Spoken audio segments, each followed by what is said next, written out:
శుక్లాంబరధరం విష్ణుం శశివర్ణం చతుర్భుజం ప్రసన్నవదనం ధ్యాయేత్ సర్వవిఘ్నోపశాంతయే. గురుర్బ్రహ్మా గురుర్విష్ణుః గురుర్దేవో మహేశ్వరః గురుః సాక్షాత్ పరం బ్రహ్మ తస్మై శ్రీ గురవే నమః. వాగర్ధావివ సంపృక్తౌ వాగర్ధ ప్రతిపత్తయే జగతః పితరౌ వందే పార్వతీ పరమేశ్వరౌ. సూక్తిం సమగ్రయతున స్వయమైవ లక్ష్మీ శ్రీరంగరాజమహిషీ మధురైకటాక్షై వైదగ్ధ్యవర్ణగుణగుంభనగౌరవైర్యాం కండూలకర్ణకుహరాः కవయోధయంతి. హైమోర్ధ్వపుండ్రమజాన్మకుటం సునాసం మందస్మితం మకరకుండలచారుగండం బింబాధరం బహుళదీర్ఘకృపాకటాక్షం శ్రీవేంకటేశముఖమాత్మనిసన్నిధత్తాం. విమలపటి కమలకుటి పుస్తకరుద్రాక్షశస్తహస్తపుటి కామాక్షి పక్ష్మలాక్షి కలిత విపంచి విభాసి వైరించి.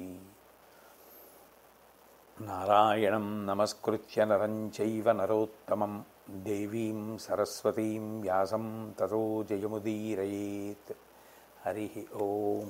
పరమేశ్వర స్వరూపమైన సభకి నమస్కారం. ధర్మరాజు గారు భీష్మాచార్యుల వారిని ఉద్దేశించి, జీవుడు దేని వలన వృద్ధిని పొందుతూ ఉంటాడు, దేని వలన నశించిపోతూ ఉంటాడు, ఈ రెండు విషయాల గురించి నాకు సమగ్రంగా తెలియచేయవలసినది అని ప్రార్థన చేస్తే భీష్మాచార్యుల వారు జవాబు చెప్తూ, ఒకానొకప్పుడు దేవగంగా స్నానం చేయడం కోసమని చెప్పి ఆ ఆకాశగంగ దగ్గరికి నారద మహర్షి వెళ్ళారు. వెళ్ళేటప్పటికీ దేవేంద్రుడు అప్పటికే ఆకాశగంగా స్నానం చేసి వ్రతాచరణమునందు ఉన్నాడు. వాళ్ళిద్దరూ ఒకరినొకరు చూసుకున్నవారై ఒకరితో ఒకరు ప్రయోజనకరమైనటువంటి విషయములను గురించి మాట్లాడుకుంటూ ఉండగా, సూర్యమండల కాంతిని దాటిపోయినటువంటి కాంతులతో విరాజిల్లుతున్నటువంటి ఒక స్త్రీ విమానంలో ఆకాశ మార్గాన ప్రయాణిస్తూ అక్కడ ఆగి ఆ విమానం దిగి వారి దగ్గరికి వచ్చింది. వస్తే దేవేంద్రుడు ఆవిడ వంక చూసి చాలా ప్రేమతో, అమ్మా మీరెవరు, ఎందుకు ఇలా వచ్చారు, ఎక్కడి నుంచి వచ్చారు, ఎక్కడికి వెడుతున్నారు అని అడిగాడు. అడిగితే ఆ తల్లి జవాబు చెప్తూ, అనవుడున దేవి ఆదరభరితయై బాలార్క బోధిత పద్మజాతయైనట్టిదాన శ్రీ అన లక్ష్మిన భూతి అనగ వెలుంగుందు ననఘా ఏను స్వాహా స్వధా మతి శ్రద్ధ ధృతి స్మృతి మేధల ధనుజుల మిచ్చి వారి కడ నుండి మెచ్చకిప్పుడు నీకడకు ఎగుదించితి ననిన అద్దివిజనాథుడు ఏమి కారణమున మెచ్చితి ఏకతమున మెచ్చవైతి దానవుల నీ మెచ్చు చొప్పు మాకు నెరింగింపుమనిన అమ్మాననీయ వాక్య ఇట్లని చెప్పే అవ్వాసవునకు. ఆ వచ్చినటువంటి తల్లి ఆ ఇంద్రుడు వేసినటువంటి ప్రశ్నకి జవాబు చెప్తూ, సూర్యకిరణముల చేత అప్పుడే వికసించినటువంటి పద్మము యొక్క దుబ్బియందు నివాసం చేసేటటువంటి లక్షణము కలిగిన దానను నన్ను శ్రీ అని పిలుస్తారు, నన్ను లక్ష్మి అని పిలుస్తారు, నన్ను భూతి అని లోకం పిలుస్తుంది. శ్రీ అంటే సర్వమంగళప్రదమైనటువంటిది, శ్రీ సరణి అంటారు శంకర భగవత్పాదుల సౌందర్యలహరిలో. అట్లాగే లక్ష్మి లోకమంతా ఎవరి వంక చూస్తూ ఉంటుందో లక్ష్యసిద్ధి కొరకు అటువంటి దానను, కాబట్టి లక్ష్మి అని పిలుస్తారు. అట్లాగే నాకు భూతి అని వేరొక పేరు. భూతి అంటే సంపద, సంపద అని పేరు, ఐశ్వర్య రూపిణిని. కాబట్టి ఈ మూడు పేర్ల చేత లోకంలో విరాజమానురాలనై ఉంటాను. నేను ఇంతకాలం దానవులను అనుగ్రహించాను. కారణం, వాళ్ళ దగ్గర కొన్ని ఉత్తమమైనటువంటి గుణములు ఉండేవి. వాళ్ళు స్వాహ స్వధ అట్లాగే మతి శ్రద్ధ స్మృతి ధృతి మేధ అనబడేటటువంటి లక్షణముల చేత ప్రకాశిస్తూ ఉండేవారు. కాబట్టి స్వాహ అంటే ఎప్పుడూ కూడా యజ్ఞయాగాది క్రతువులు చేస్తూ ఉండడం, స్వధ అంటే పితృకార్యాలు చేస్తూ ఉండడం, మతి అంటే మంచి బుద్ధి కలిగి ఉండడం, శ్రద్ధ శాస్త్రమునందు విశ్వాసం ఉండడం, ధృతి ధైర్యాన్ని వహించి నిలబడగలిగినటువంటి స్థితిని పొంది ఉండడం, ఒడుదుడుకుల యందు తట్టుకోగలిగినటువంటి లక్షణం, లేదా చేసుకున్నటువంటి సంకల్పము కొరకు, ఆ సంకల్పమును సాధించుట కొరకు ప్రతిబంధకములను ఎదిరించి నిలబడి సాధన చేయగలిగినటువంటి ధైర్యము, అటువంటి ధృతి, స్మృతి, మంచి జ్ఞాపక శక్తి కలిగి ఉండి ఏ విషయము మనసులో ఉండాలో అటువంటి విషయములు మనసు యందు ధారణ చేసినటువంటి వారై, మేధ అనబడేటటువంటి లక్షణంతో అంటే మంచి బుద్ధి కలిగినటువంటి వారై ఉండేటటువంటి వారు. అందుకని వారి దగ్గర నేను ఉన్న కారణం చేత వారు ఇంతకాలం విశేషమైనటువంటి ఆ అనుగ్రహాన్ని పొంది గొప్ప భోగభాగ్యములను అనుభవించారు. ఇప్పుడు వారి యందు ఆ గుణములు పోయాయి.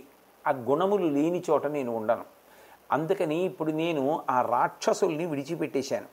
విడిచిపెట్టేసి అటువంటి గుణములు నీ యందు కనపడ్డాయి కాబట్టి ఓ దేవేంద్ర, నిన్ను అనుగ్రహించడానికి నేను నీ దగ్గరికి వచ్చాను అని చెప్తే ఆయన ఎంతో సంతోషించినటువంటి వాడై, నువ్వు ఏ కారణముల చేత దేవతలను ఇంతకాలం మెచ్చుకుని ఉన్నావు, ఏ కారణములు ఆ రాక్షసుల యందు ఉన్న కారణం చేత ఇంతకాలం వారి యందు నువ్వు అనుగ్రహాన్ని ప్రకటించావు, ఏ గుణములు వారి యందు లుప్తమైపోతే వాళ్ళని విడిచిపెట్టి వచ్చేసావు, అవి దయచేసి మాకు తెలియచేయవలసినది అని చెప్పి అడిగితే ఆవిడ చెప్పినటువంటి కారణములతో పాటుగా ఇతర విషయములను కూడా ఆ తల్లి వారికి తెలియచేస్తోంది. దాన, అధ్యయన, అతిథి సమ్మాన ఆది విశిష్ట గుణ సమగ్రత కలిమిన్ దానవుల నియ్యకుంటిని వాని విడిచి గర్వులగుట వారి విడిచితిన్. పూర్వకాలంలో ఆ దానవుల దగ్గర దానము చేసేటటువంటి గుణం ఉండేది. ఎంతసేపు మనకున్నది మనమే అనుభవించడం అన్న లక్షణం కాకుండా మన దగ్గర ఏది ఉందో అది నలుగురికి పెట్టి బ్రతుకుదాం అనేటటువంటి ఆలోచన ఉండేది. అట్లాగే అధ్యయనము, వాళ్ళు నిరంతరము ధర్మమునకు ప్రమాణమైనటువంటి వేదమును అధ్యయనం చేస్తూ ఉండేవారు. అట్లాగే దానితో పాటుగా అతిథి సమ్మానము, వచ్చినటువంటి అతిథిని గౌరవించడం, అతిథికి కడుపు నిండా అన్నం పెట్టడం, మర్యాదగా మాట్లాడడం, ఇటువంటివి చేస్తూ ఉండేవారు. ఆ కారణం చేత నేను వారిని అనుగ్రహిస్తూ ఉన్నాను. ఇప్పుడు ఆ కారణములన్నీ కూడా వారి యందు పోయాయి. అంటే వారి యందు ఆ గుణములు లేకుండా పోయాయి. లక్ష్మీదేవి యొక్క అనుగ్రహాన్ని చూసుకుని వారికి గర్వము అతిశయించింది. అతిశయించినటువంటి గర్వము చేత ఉండవలసిన గుణములను జారవిడుచుకున్నారు. ఆ గుణములు ఎప్పుడైతే నశించిపోయాయో నేను వాళ్ళని విడిచిపెట్టేశాను. నేను ఎక్కడ ఉండడానికి ఇష్టపడతాను అన్నదాన్ని లక్ష్మీదేవి చెప్తోంది. నేను ఈ గుణములు ఎక్కడుంటాయో అక్కడ ఉంటాను. గురుభక్తి నిరతులు, సుర పితృ పూజన పరులను, సత్య సంభాషణులను, దానశీలురు, పరధన పరదార పరాన్ముఖ చిత్తులు, బ్రాహ్మణ ప్రియులు, దివానిద్రా వియుక్తులు, వృద్ధ దుర్బల దీన యోషిత్కృపారతులను, శౌచులు, అతిథి భోజన శిష్టభోజులు నేను మెచ్చు జనంబు. ఇట్లుగాక ధర్మమెడలి కామంబు క్రోధంబు చాలా కలిగి గర్వులై బలియు బైక్షంబు నిడక పరుషవాక్కుల క్రూరంబు చరితములను మిగిలి వర్తించువారు నా మెచ్చుగారు. ఆ లక్ష్మీదేవి స్పష్టంగా తాను ఎటువంటి గుణములు ఉన్నటువంటి వారి దగ్గర ఉంటుంది, ఎటువంటి గుణములు లేని వారి దగ్గర ఆవిడ ఉండడానికి ఇష్టపడదు చెప్తోంది. అంటే నిజానికి లక్ష్మీదేవి ఒకరిని అనుగ్రహించాలి అంటే గుణప్రధానంగా అనుగ్రహిస్తుంది. ఎవరి యందు గుణములు ఉన్నాయో వారిని ఆ తల్లి అనుగ్రహిస్తుంది. గురుభక్తి నిరతులు, ఎవరికి గురువుల యందు భక్తి ఉన్నదో అటువంటి వారంటే నాకు ఇష్టం అని లక్ష్మీదేవి చెప్తోంది. సురపితృ పూజన పరులను, దేవతల యందు జన్మనిచ్చినటువంటి తల్లిదండ్రుల యందు ఎవరికి గౌరవం ఉన్నదో ఆరాధనాభావం ఉన్నదో అటువంటి వారు, సత్య సంభాషణలను, ప్రియ సంభాషణం కాదు సత్య సంభాషణ, వాక్కుకి సత్యము ప్రదానం చేసుకొని సత్యమే మాట్లాడడమునందు నియతి కలిగినటువంటి వారు, దానశీలురు, ఎప్పుడూ కూడా తన దగ్గర ఉన్నది వీరొకరికి పెట్టాలనేటటువంటి జిజ్ఞాస ఔత్సుకత కలిగినటువంటి వారు, పరధన పరదార పరాన్ముఖ చిత్తులు, ఇతరుల యొక్క ధనం మీద ఇతరుల యొక్క స్త్రీల మీద అన్యభావన లేకుండా, అవి నావి కావాలన్న భావన లేకుండా వాటి పట్ల పరాన్ముఖమైనటువంటి ముఖము కలిగినటువంటి మనసు కలిగినటువంటి వారు, బ్రాహ్మణ ప్రియులు. ధర్మమునకు అంతటికీ ప్రమాణము వేదమే కనుక ఎవరు ఆ వేదాన్ని బాగా చదువుకున్నారో, ఎవరు ఆ వేదార్థమును తెలుసుకుని ఉన్నారో, తెలుసుకున్న కారణము చేత ఎవరు ధర్మాన్ని లోకానికి చెప్పి ఆ వేదము ద్వారా ధర్మము లోకమునకు అంది లోకము ధర్మ మార్గములో నడవడానికి కారణమవుతున్నారో అటువంటి బ్రాహ్మణుల యందు నాకు చాలా ప్రీతి.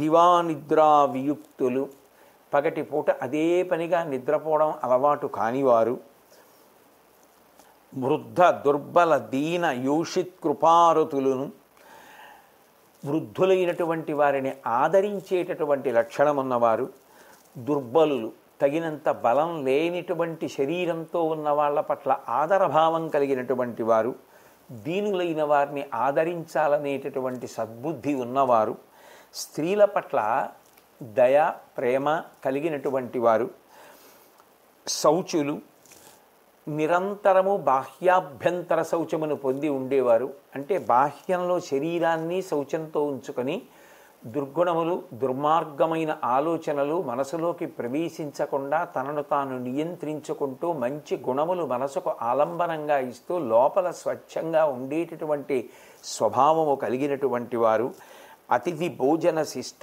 భోజులు, ఇంటికొచ్చినటువంటి అతిథికి ముందు అన్నం పెట్టి ఆయన తినగా మిగిలినటువంటి పదార్థాన్ని అతిథి యొక్క భుక్తశేషము అమృతము అనబడేటటువంటి భావనతో ఉండి తినేటటువంటి లక్షణం ఉన్నవారు, నేను మెచ్చు జనంబు, అటువంటి వారంటే నాకు చాలా ప్రీతి, నేను వారిని అనుగ్రహిస్తూ ఉంటాను.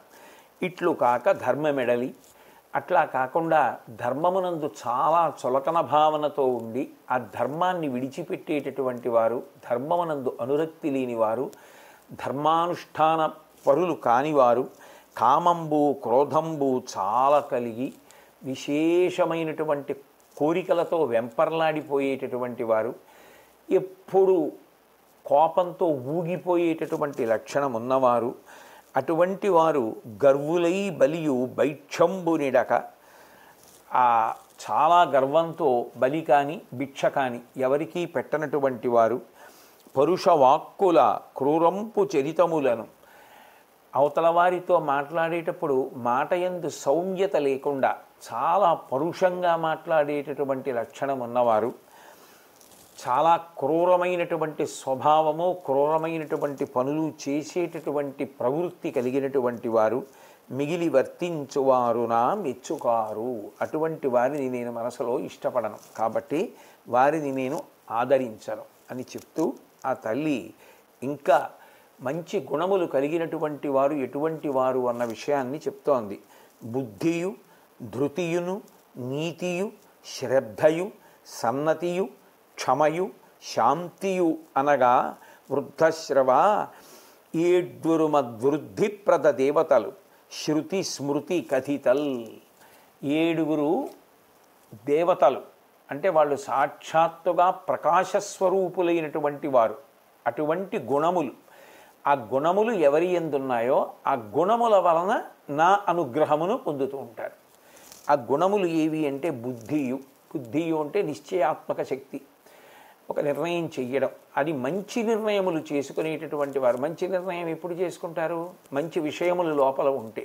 పాపమునందు భయము, భగవంతుడు చెప్పినట్లుగా బ్రతకాలనేటటువంటి భక్తి కలిగినటువంటి వారు ఎవరుంటారో, ఈ శాంతి పర్వం లాంటి పర్వాలలో భీష్మాచార్యుల వంటి మహాపురుషులు చెప్పిన మాటలు మనసులో జీర్ణం చేసుకుని ఎప్పుడూ మంచి నిర్ణయములు చేసుకునేటటువంటి అలవాటు ఉన్నవారు ఎవరుంటారో అటువంటి మంచి బుద్ధి కలిగినటువంటి వారు, చేసుకున్నటువంటి నిర్ణయాన్ని సాధించాలి అనేటటువంటి ప్రయత్నం చేసేటప్పుడు వచ్చే ప్రతిబంధకాలను ఎదుర్కొనడంలో ధైర్యంతో నిలబడగలిగినటువంటి వారు, నీతిని పాటించేటటువంటి వారు, గురువాక్యమునందు వాక్కునందు తిరుగులేని విశ్వాసము కలిగినటువంటి వారు, పెద్దలైనటువంటి వారు సత్పురుషులు కనపడగానే వారి యందు ఉండేటటువంటి గౌరవ భావము మనసునందు ఉద్భుతము కాగా ఉత్తరక్షణమునందు నమస్కరించేటటువంటి సంస్కారము కలిగినటువంటి వారు, చాలా గొప్ప ఓర్పు కలిగినటువంటి వారు, కామక్రోధాదులు అదుపులో ఉన్న కారణం చేత మనసు నిశ్చలముగా ఉండి శాంతిని అనుభవించేటటువంటి వారు, అటువంటి వారు ఓ ఇంద్ర 7 గుణములు ఏవున్నాయో అవే దేవతాస్వరూపములు కనుక అవి ఉన్న చోట నేను ఉంటూ ఉంటాను. అవి ఎంత వృద్ధి పొందితే నేను ఆ వ్యక్తి పట్ల అంత అనుగ్రహాన్ని వర్షిస్తూ ఉంటాను అని చెప్పగానే ఇంద్రుడు నారదుడు కూడా ఆ తల్లి యొక్క వైభవానికి ఎంతో సంతోషించారు. ఆ సమయంలో సువాసనతో కూడుకున్నటువంటి సుఖమును కలిగించగలిగినటువంటి చక్కటి గాలి మనోహరమైనటువంటి స్పర్శతో వీచింది. అంటే మంచి శకునము కలిగింది. దానితో పాటుగా ఆకాశము నుండి పూలవాన కురిసింది. దేవతల యొక్క నగారా మ్రోతలు వినిపించాయి. లక్ష్మీదేవి తనని అనుగ్రహించింది అని తెలియగానే దేవేంద్రుడు ఎంతో సంతోషించి తన రాజధాని అయినటువంటి అమరావతి నగరానికి బయలుదేరి వెళ్ళాడు. ఈ విధంగా ఈ దేవేంద్రుణ్ణి లక్ష్మీదేవి అనుగ్రహించినటువంటి ఘట్టము ఏదైతే ఉందో దాన్ని చదువుకున్నా విన్నా కూడా సంపద లభిస్తుంది. అంటే దాని అర్థం ఏమి అంటే అది తెలుసుకున్న తర్వాత లక్ష్మీ కటాక్షము కావాలనుకున్నవాడు ఇటువంటి గుణములను అలవరుచుకోవాలనే తాపత్రయాన్ని జీవితంలో పొందితే దాని చేత సంతోషించినటువంటి ఆ తల్లి తప్పకుండా అనుగ్రహిస్తుంది. కాబట్టి అటువంటి గుణములు ఎవరి దగ్గర ఉంటాయో వారిని లక్ష్మి అనుగ్రహిస్తుంది. కాబట్టి ఆ లక్ష్మీదేవి యొక్క అనుగ్రహ విశేషంగా జీవుడు వృద్ధిలోకి వస్తాడు అని ఆ భీష్మాచార్యుల వారు ధర్మరాజు గారికి చెప్పారు. చెప్పిన తరువాత ధర్మరాజు గారు వేరొక ప్రశ్న వేస్తూ, మహాత్మా భీష్మాచార్య, ప్రజలు ఏ రకమైనటువంటి ఆచారమును పాటించినటువంటి కారణం చేత, ఎటువంటి శీలమును అలవాటు చేసుకున్న కారణం చేత, అంటే స్వభావము మంచిదై ఉండాలి. స్వభావము మంచిదవడానికి కావలసినటువంటి ఆర్ద్రత భావమునందు కలగాలంటే ఎటువంటివి ఆశ్రయించాలో అటువంటివి ఆశ్రయించి స్వభావము మంచిది అయిన కారణం చేత, ఏ చదువు వలన ఎటువంటి చదువు చదువుకున్నటువంటి కారణం చేత మోక్షం లభిస్తుందో నాకు తెలియచేయవలసింది అని ప్రార్థన చేస్తే భీష్మాచార్యుల వారు దేవల జైగీషవ్య సంవాదము అనబడేటటువంటి ఉపాఖ్యానాన్ని ఉటంకిస్తూ దానికి సంబంధించినటువంటి విషయాన్ని చెప్తున్నారు. ఓ ధర్మరాజా, మోక్షమును పొందాలి అనుకునేటటువంటి వ్యక్తి కొన్ని గుణములను ప్రయత్నపూర్వకంగా అలవరుచుకోవాలి. ఒకటి, ఎవరైనా తనని పొగడవచ్చు, లేదు ఎవరైనా తెగడవచ్చు. పొగిడినప్పుడు పొంగిపోకుండా ఉండగలగడం, తెగడినప్పుడు బాధపడిపోకుండా ఉండగలగడం, రెండూ వారి అభిప్రాయములు అన్న భావనతో తన కర్తవ్యాన్ని తాను చేసుకుంటూ ఎవరు వెళ్ళిపోగలడం, ఎవడు తన కర్తవ్యతానిష్టతో అట్లాగే నిలబడగలడం, అటువంటి వాడు ప్రీతి కానీ అప్రీతి కానీ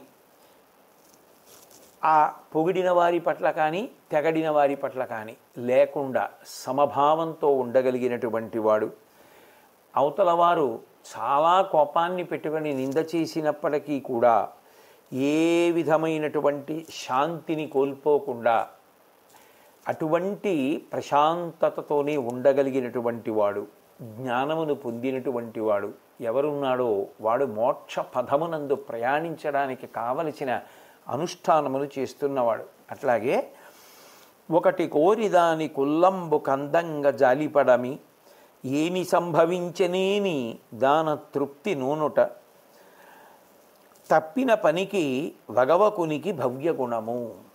ఓ ధర్మరాజా, మనసులో ఏదో ఒక కోరిక ఉంటుంది. ఇదిగో ఈ విషయమును పొందాలి అనేటటువంటి కోరిక ఉండడం తప్పు కాదు. అది ధర్మబద్ధమైనప్పుడు, శాస్త్రము చేత అంగీకరింపబడినదైనప్పుడు ఒక లక్ష్యం ఉండడం కానీ దాన్ని కోరుకోవడం కానీ దోషమేం కాదు. కానీ ఏ కారణం చేతనైనా అది లభించకపోతే దాని చేత విశేషమైనటువంటి పరితాపమును పొందకుండా ఎవరు ఉండగలరో, అట్లాగే ఒక కార్యం జరగాలి అన్నప్పుడు ఎవ్వరూ కూడా కార్యము వలన చెడు ఫలితము రావాలని కోరుకోరు, లేదా జీవితంలో చెడు ప్రాప్తించాలని కూడా ఎవ్వరూ అనుకోరు. అలా అనుకోకపోయినా దుఃఖము వస్తూనే ఉంటుంది.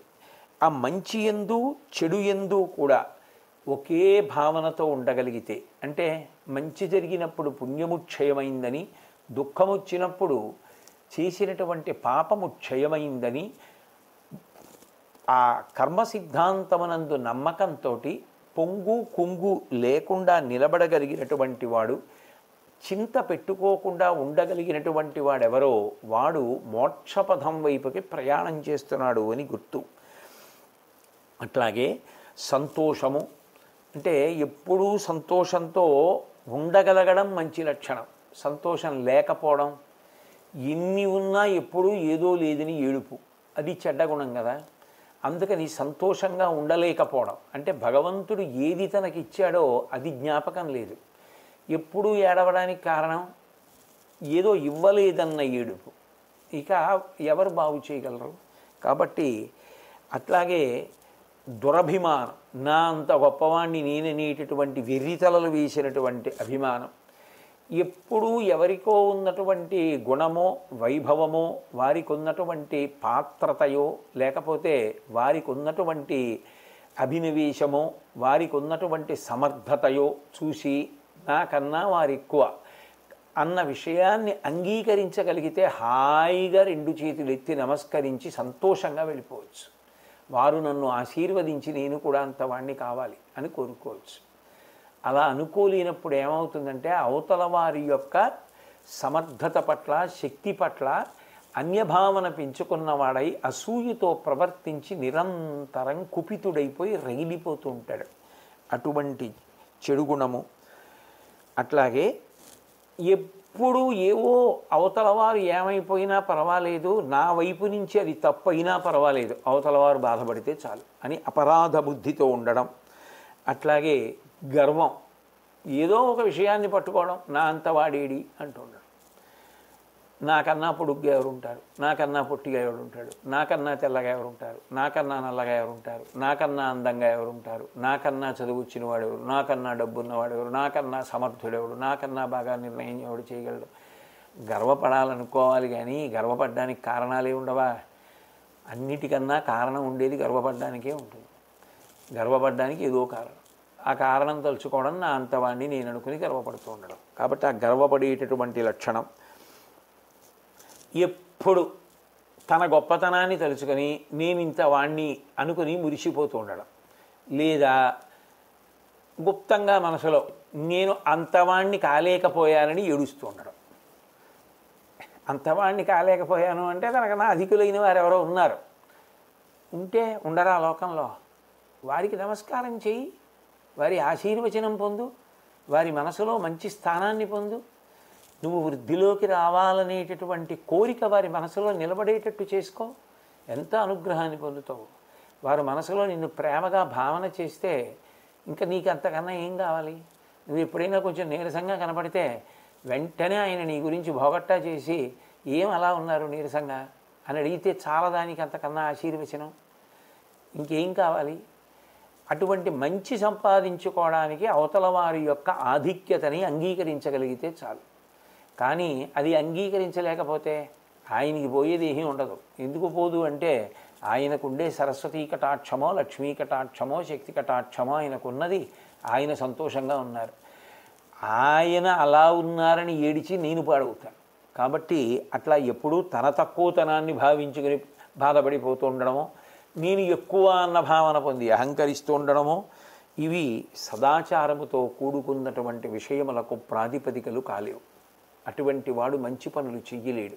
కాబట్టి ఋషుల చేత ఇవి నిరసింపబడిన గుణములయ్యి, వీటిని ఋషులైనటువంటి వారు అంగీకరించరు. కాబట్టి ఈ గుణములను పక్కన పెట్టనటువంటి వాడు పరమోత్కృష్టమైనటువంటి మోక్షపథమునందు ప్రయాణము చేయలేడు. చుట్టము పగాయను భేదం బెట్టి జనుల వలన తగులదు, ఎల్లప్పుడు ఎప్పట్టున అద్దానను మది పుట్టదు, సంతోషహాని బుద్ధాత్మునకున్. ఎవరినో చూడగానే వీళ్ళు నావారు, వీరు నాకు చెందినవారు, వీరు నా యందు ప్రీతి ఉన్నవారు అన్న భావన పొటమరించి ప్రీతి కలగడం, లేకపోతే వీరు నా యందు ప్రీతి లేనివారు అన్న భావన కలిగి వారి యందు నిరసన భావన పొందడం. ఇటువంటివి ఎవరి యందు ఉండవో, ఎవరు ఎవరిని చూసినా సంతోషంగా ఉండగలరో, సమబుద్ధితో ఉండగలరో, అటువంటి భేదభావం లేని కారణం చేత ఎవరి మనసులో సంతోషము లుప్తము కాదు, ఎవరి మనసులో సంతోషము తగ్గదో, ఎప్పుడూ సంతోషముగా ఉండగలరు, వారు మోక్షపథమునందు ప్రయాణం చేస్తున్నవారు ధర్మరాజా. అట్లాగే జ్ఞానేంద్రియములను కర్మేంద్రియములను గెలిచినటువంటి వాడెవరుంటాడు అంటే, చూడకూడని వైపు కన్ను తనంత తానుగా వెళ్ళదు. ఒకవేళ చూడకూడనిది చూసినా ఆయన మనసు కదలదు. శబదమాదులను పొందినవాడు.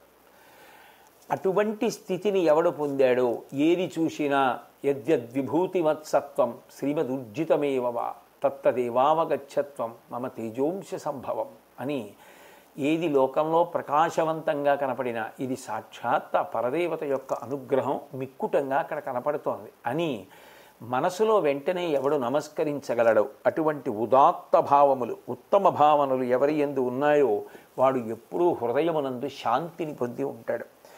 అటువంటి శాంతిని పొందినటువంటి వాడు నిజానికి శాశ్వతమైనటువంటి సుఖమును పొందే ఉన్నాడు. ఇక అది కాకుండా ఈ వికారములను పొందకుండా ఉంటూ ఉంటాడు. కాబట్టి ఆయన యందు దుష్ట సంకల్పములు కలిగే అవకాశము లేదు, దుష్టమైనటువంటి కార్యములు చేసే అవకాశము లేదు. కాబట్టి అటువంటి స్థితిని చేరుకున్న వాడెవరో వాడు మోక్షమును పొందడానికి, యోగ్యమైనటువంటి స్థితిని పొందడానికి సిద్ధపడుతున్నవాడు. అంటే ఈశ్వరుడి చేత ప్రతిపాదింపబడినటువంటి పుణ్య సంబంధమైనటువంటి విహిత కర్మాచరణము మాత్రమే చేసి, అటువంటి కార్యములు చేసిన కారణం చేత ప్రీతి పొందినటువంటి భగవంతుడు అనుగ్రహించినటువంటి జ్ఞానము వలన ఆత్మను అనుభవంలోకి తెచ్చుకొని, అట్లా తెచ్చుకున్న కారణం చేత శాశ్వతమైనది, అశాశ్వతమైనది, నిత్యమైనది, అనిత్యమైనది వివేకము చేత విభాగం చేసుకుని, ఏది నిత్య వస్తువో ఆ నిత్య వస్తువు తానని తెలుసుకుని అనిత్య వస్తువును పరిత్యజించి విస్మరించి తాను నిత్య వస్తువుగా నిలబడిపోగలిగినటువంటి జ్ఞానం అంకురించి అద్వైతానుభూతిని పొందినవాడు ఇక్కడే మోక్షమును పొందినవాడే. వాడు ఎప్పుడో దేహము పడిపోయిన తరువాత మోక్షమును పొందినటువంటి వాడు కాడు, జీవన్ముక్తుడు అంటారు. శరీరంతో ఉండి మోక్షమును పొందినవాడు. ఆ తర్వాత ఎప్పుడో అప్పుడు ప్రారబ్ధ కర్మగా ఆ అయిపోయిన తరువాత కర్మశేషం ఒకనాడు శరీరం పడిపోతుంది. శరీరం పడిపోయిన తరువాత ఆయన విదేహమోక్షమును పొందారు అంటారు. జీవన్ముక్తుడు, విదేహముక్తుడు అని రెండు మాటలు. అంటే శరీరము పడిపోయిన తరువాత ఇక శాశ్వతము అనంతమైన ఆత్మగా నిలబడిపోయాడు. ఇక జనన మరణ చక్రమనందు తగులుకొనడు గనక పునర్జన్మ పొందాడు. అటువంటి స్థితిని ఎవరు చేరుకుంటాడో వాడికి ఇవి సోపానములు. ఈ సోపానముల మీద నడిచినటువంటి వాడు చిట్ట చివరికి అటువంటి అనుగ్రహాన్నే పొందుతాడు, మోక్షమును పొందుతాడు ధర్మరాజా అని భీష్మాచార్యుల వారు చెప్పిన తరువాత ధర్మరాజు గారు కాలము యొక్క విభాగం గురించి, విభజన గురించి నాకు తెలియచేయవలసింది అని ప్రార్థన చేస్తే, భీష్ముడు ఆ సూక్ష్మమైనటువంటి విభాగం గురించి మాట్లాడుతూ 18 నిమిషములైతే ఒక కాష్ఠ, 30 కాష్టలైతే ఒక కళ, 360 కళలు ఒక ముహూర్తము, 30 ముహూర్తములు ఒక అహోరాత్రము, 30 అహోరాత్రములు ఒక మాసము, 2 మాసములు కలిస్తే ఒక ఋతువు, అటువంటివి 6 ఋతువులు కలిస్తే ఒక సంవత్సరం, అటువంటి ఋతువులు 3 ఋతువులు కలిసి ఒక ఆయనం అనబడుతుంది. అందుకే ఉత్తరాయణము, దక్షిణాయనము అని చెప్పి ఒక సంవత్సరంలో 2 ఆయనములు ఉంటాయి. ఈ ఉత్తరాయణాన్నంతటినీ కూడా అగ్ని మార్గమని, దక్షిణాయనాన్ని ధూమ మార్గమని అంటారు. మొదటిది మంచి గతులను కల్పిస్తుంది, రెండవది దుర్గతిని కల్పిస్తుంది. అందుకని మొదటి దానిని శుక్లగతి అని, రెండవ దానిని కృష్ణగతి అని పిలుస్తారు. ఇక కాలమానమునకు సంబంధించినంత వరకు మనుష్యులకు ఒక నెల పూర్తయితే పితృదేవతలకు ఒక రోజు పూర్తయినట్టు. అట్లాగే మనుష్యులకు ఒక సంవత్సరం పూర్తయితే దేవతలకి ఒక రోజు పూర్తయినట్టు. అంటే మనకి ఒక నెల పూర్తయిపోతే పితృదేవతలకి ఒక రోజు పూర్తయిందని గుర్తు. మనకి ఒక సంవత్సరం పూర్తయిపోతే దేవతలకి ఒక రోజు పూర్తయిందని గుర్తు అని చెప్పి భీష్మాచార్యుల వారు యుగముల యందు ఎన్ని వేల సంవత్సరములు ఉంటాయి, ఎన్ని లక్షల సంవత్సరములు ఉంటాయి, ఈ విభాగాన్నంతటినీ కూడా తెలియచేసి ఆయా యుగముల యందు ఉండేటటువంటి ప్రధానమైన లక్షణములను చెప్తున్నారు. వరుస కృత త్రేతా ద్వాపర కలియుగముల తపంబు భవ్య జ్ఞాన స్ఫురణము యజనము దోషాదరమును మానవులకున్ ప్రధానత కలుగున్. ఒక్కొక్క యుగమునందు ధర్మరాజా ఒక్కొక్క లక్షణం ఉంటుంది. అందులో కృతయుగం వచ్చేటప్పటికీ మనుష్యులందరికీ కూడా జ్ఞానస్ఫూర్తి విశేషంగా ఉంటుంది. దేని గురించిన జ్ఞానము ఉండాలో అటువంటి జ్ఞానము జనుల యందు ప్రకాశిస్తుంది. ఏ జ్ఞానము ఉంటే ఇక మళ్ళీ పునరావృత్తి ఉండదో అటువంటి జ్ఞానమును పొందడం కృతయుగంలో చాలా తేలిక. అట్లాగే ఆ త్రేతాయుగం దగ్గరికి వచ్చేటప్పటికీ మనుష్యులు చక్కటి జ్ఞానమును పొంది ఉంటారు. కృతయుగం దగ్గరికి వచ్చేటప్పటికీ తపస్సుని కూడా పొంది ఉంటారు. కృతయుగానికి ఉన్నటువంటి గొప్పతనం ప్రధానమైనటువంటిది తపస్సు. త్రేతాయుగానికి ఉన్నటువంటి ప్రధానమైన లక్షణం జ్ఞానమును పొందగలిగినటువంటి వైభవం. ఇక మూడవదైనటువంటి ద్వాపర యుగంలో యజ్ఞములు చెయ్యడం అనేటటువంటి దాని యందు లోకులకు ప్రీతి ఉంటుంది, ఎక్కువగా యజ్ఞములు చేస్తారు.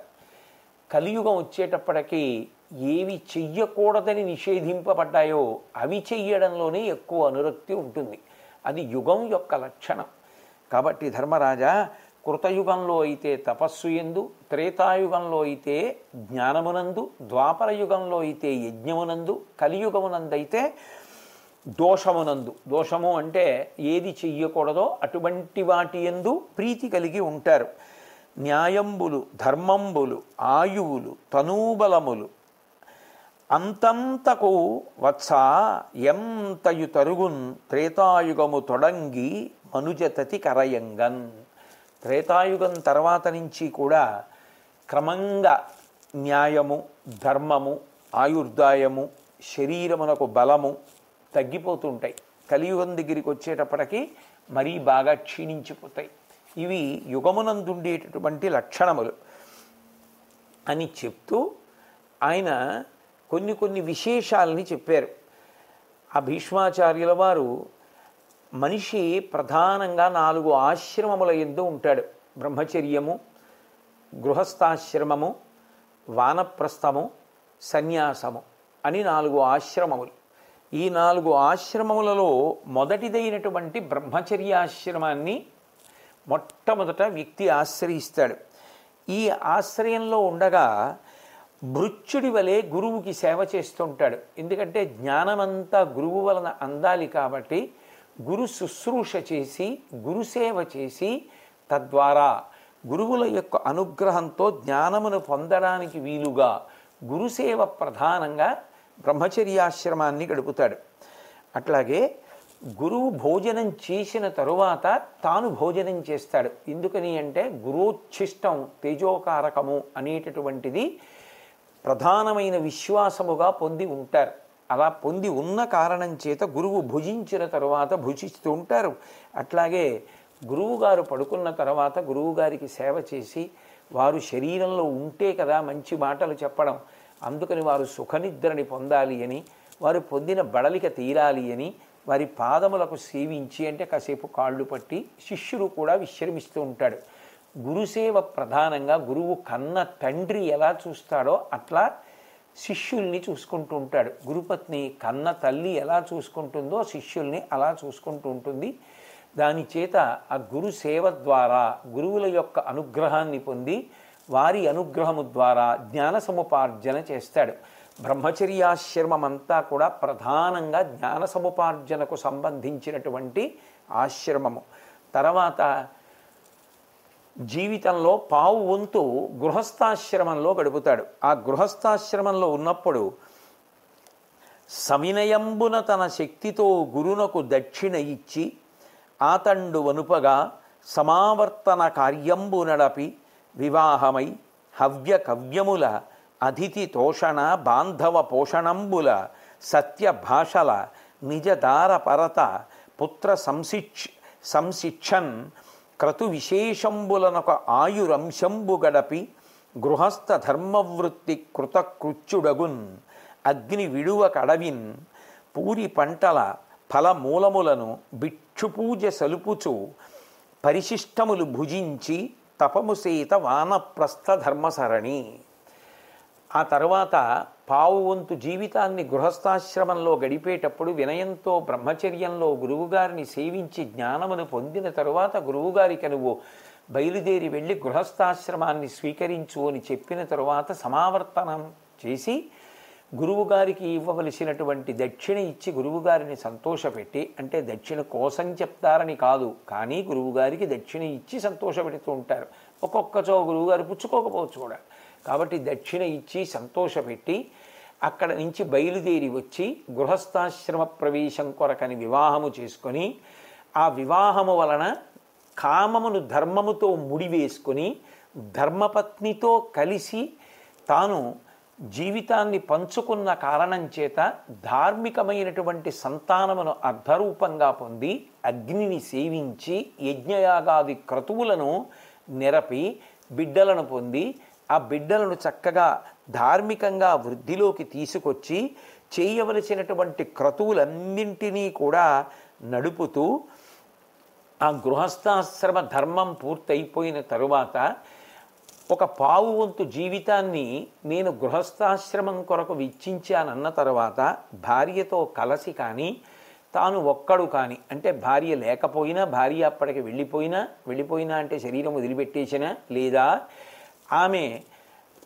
బిడ్డల దగ్గర ఉంటాను నేను అని ఏ ఆరోగ్య కారణము చేతనైనా ఉండిపోతే తాను వానప్రస్థమునకు వెళ్ళాలనుకుంటే, లేదా భార్య నేను వస్తానంటే ఆమెని కూడా తీసుకొని వానప్రస్థాశ్రమానికి ప్రవేశించి ఆయన ఆ వచ్చినటువంటి అతిథులను, ఆ భిక్షులు, ఎవరైతే సన్యాసాశ్రమంలో ఉండేటటువంటి వారు, బ్రహ్మచార్యాశ్రమంలో ఉండేటటువంటి వారు ఉంటారో అటువంటి వారు వచ్చినప్పుడు వారిని సేవిస్తూ వారికి అన్నం పెడుతూ భిక్షని ఇస్తూ ఏ విధమైనటువంటి రాగద్వేషములు లేకుండా మమకారమును విడిచిపెట్టి కేవలము ఆ తత్సంబంధమైనటువంటి జ్ఞానమును పెద్దల వలన పొందుతూ తపస్సుతోటి శేష జీవితాన్ని గడపాలనేటటువంటి ఉద్దేశ్యంతో తాను తరించడం కోసమని చెప్పి కేవలము భగవంతుని యందు మాత్రమే మనసు నిలబెట్టి ఇక అనుష్ఠానము చేసేటటువంటి కాలమునకు వానప్రస్థాశ్రమము అని పేరు. వానప్రస్థాశ్రమము తర్వాత తనకి ఏర్పడినటువంటి వైరాగ్యాన్ని దృష్టిలో పెట్టుకొని అప్పుడు సన్యాసాశ్రమాన్ని స్వీకరిస్తారు. కాబట్టి ఓ ధర్మరాజా, ఈ 4 ఆశ్రమముల ద్వారా మనిషి తరించడానికి ప్రయత్నం చేస్తూ ఉంటాడు. ఆ ఆశ్రమములను దాని కొరకు వినియోగించుకొని జీవుని యొక్క అభ్యున్నతి కొరకు మనిషి వాడుకోవలసి ఉంటుంది అని చెప్పి భీష్మాచార్యుల వారు ధర్మరాజు గారికి ప్రబోధం చేశారు. తర్వాత ధర్మరాజు గారు ఆ భీష్మాచార్యుల వారితో మాట్లాడుతూ, ఓ భీష్మాచార్య, ఇప్పుడే కదా యుద్ధం జరిగింది, ఆ యుద్ధంలో గొప్ప కార్యములు నిర్వహించగలిగినటువంటి శక్తి కలిగిన వారు, గొప్ప తేజస్సు కలిగినటువంటి వారు, మనోబలం కలిగినటువంటి వారు ఎందరో రాజులు మడిసిపోయారు. ఒక్కడు కూడా తన ప్రాణములకు తాను ప్రభువు కాలేకపోయాడు. రాజ్యములకు ప్రభువు కాగలిగాడేమో, ప్రాణములకు ప్రభువు కాలేకపోయాడు. ఆ ప్రాణములు ప్రభువుకి చెప్పి వెళ్ళిపోలేదు, అవి వెళ్ళిపోవాలనుకున్నప్పుడు వెళ్ళిపోయాయి. ఎవడూ ప్రాణములకు ప్రభువు కాలేదు. అలా ప్రభువు కాకుండా చేసి ప్రాణములను తీసుకుపోగలిగినటువంటిది మృత్యుదేవత అని పిలువబడుతుంది కదా. అసలు ఆ మృత్యుదేవత ఎవరు, ఎక్కడి నుంచి ఆవిడ సంభవించింది, ఆవిడ ఎందుకు ప్రజలని చంపుతూ ఉంటుంది, ఎట్లా చంపుతూ ఉంటుంది, నాకు ఆ మృత్యుదేవత గురించి తెలియచేయవలసినది అని చెప్పి ప్రార్థన చేస్తే సర్వజ్ఞుడైనటువంటి భీష్మాచార్యుల వారు చెప్తున్నారు, ఒకానొకప్పుడు బ్రహ్మదేవుడు లోకములనన్నిటినీ కూడా సృష్టించాడు. సృష్టించినటువంటి వాడు సృష్టి ప్రధానంగా ప్రజలను సృష్టి చేస్తూ వెళ్ళిపోతే అసలు ఊపిరి తీసుకోవడానికి కూడా వీలు లేనంతగా జనసమర్థం, జీవసమర్థం పెరిగిపోయింది. అంత సమర్థమైపోయి ఎక్కడ చూసినా జనులే, ఎక్కడ చూసినా ప్రాణులే. అంత కిటకిటలాడిపోయింది, ఇరుకైపోయింది. ఊపిరి పీల్చుకోవడానికి కూడా చోటు లేదు. అటువంటి స్థితి ఏర్పడితే ఆయన చూశాడు, అయ్యో నేను చేసినటువంటి సృష్టి వలన ఇటువంటి ఉపద్రవం ఏర్పడిందని, ఇప్పుడు ఆ సృష్టి యందు ఉన్న జీవరాశుల యొక్క సంఖ్య ఎలా తగ్గించాలి అనేటటువంటి ఆలోచన ఆయన యందు చాలా బలవత్తరమైపోయింది. ఎలా తగ్గించేయాలి అనేటటువంటి ఆలోచన అంతగా పెరిగిపోతే దాని వలన పుట్టినటువంటి వేడిలోంచి ఆ గొప్ప అగ్ని సంబంధమైనటువంటి తేజస్సు కనుక ఆ వేడి లోకములనన్నింటినీ కూడా కాల్చేయడం మొదలుపెట్టింది. కాల్చివేయడము అనేటటువంటిది ప్రారంభమైనప్పుడు ఇంతమంది అంతమంది అని ఉండదు. విశేషమైనటువంటి జనక్షయం అయిపోతోంది, ప్రాణిక్షయం అయిపోతోంది. అటువంటి సమయంలో పరమేశ్వరుడు చూశాడు. చూసి చతుర్ముఖ బ్రహ్మగారిని ఉద్దేశించి, త్రినయనుడు వచ్చి అతని దేర్చే ఆతడా తెరంగెరింగించి అయ్యగ్ని నుడిపే అప్పుడు పుట్టే తదీయేంద్రియ వ్రజమున ఒక్క అంగన రక్తాక్షి ఉజ్వలాంగి. పరమశివుడు వచ్చి, ఇలా నువ్వు కోపాన్ని పొందితే ఎలా జీవరాశుల్ని తగ్గించాలి అని మనసులో ఆలోచనలు విశేషంగా పెంచుకుంటే అందులోంచి వచ్చినటువంటి వేడి వలన, ఆ అగ్ని వలన ఒక్కసారి జనక్షయం అయిపోతోంది కదా, కాబట్టి నువ్వు అటువంటి ఆలోచనను ఉపశమింపచేసుకుని ఇది ఒక పద్ధతి ప్రకారం జరగడానికి వీలుగా ఆలోచన చెయ్యి అన్నప్పుడు ఆ బ్రహ్మదేవుడి యొక్క ఇంద్రియాల నుండి ఒక స్త్రీ ఉద్భవించింది. ఆయన ఆ స్త్రీ వంక చూశాడు. తన ఇంద్రియములలో నుంచి పుట్టినటువంటి ఆ స్త్రీ వంక ఆమె దక్షిణ దిక్కుగా వెళ్ళిపోతోంది. ఆ దక్షిణ దిక్కుగా వెళ్ళిపోతున్నటువంటి స్త్రీని ఓ మృత్యుదేవత అని పేరు పెట్టి బ్రహ్మగారు పిలిచాడు. పిలిచి, నీకు వీడు బలమైనవాడు, వీడు బలమలేనివాడు అన్న మాట అన్వయము కాదు. నీ ముందు ఎవ్వరైనా పడిపోవలసిందే. ఈ ప్రాణి బలము కలిగినది, ఈ ప్రాణి బలము లేనిది అన్న సంబంధం నీకుండదు. నువ్వు గ్రసించాలనుకున్నప్పుడు, నువ్వు పడగొట్టాలనుకున్నప్పుడు, నువ్వు చంపాలనుకున్నప్పుడు బలము కలిగిన దానిని చంపగలవు, బలము లేని దానిని చంపగలవు.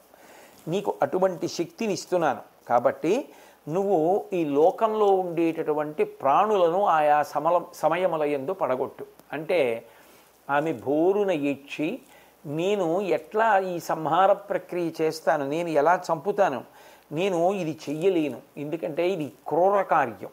కాబట్టి నన్ను దీనికి వినియోగించకుండా దయచేసి ఏదైనా ధర్మకార్యానికి వినియోగించు అని ఆమె ఏడుస్తుంటే, ఆమె ఏడుస్తున్నప్పుడు కళ్ళ నుంచి పడినటువంటి బిందువుల్ని బ్రహ్మగారు తన యొక్క దోషిలితో పట్టాడు.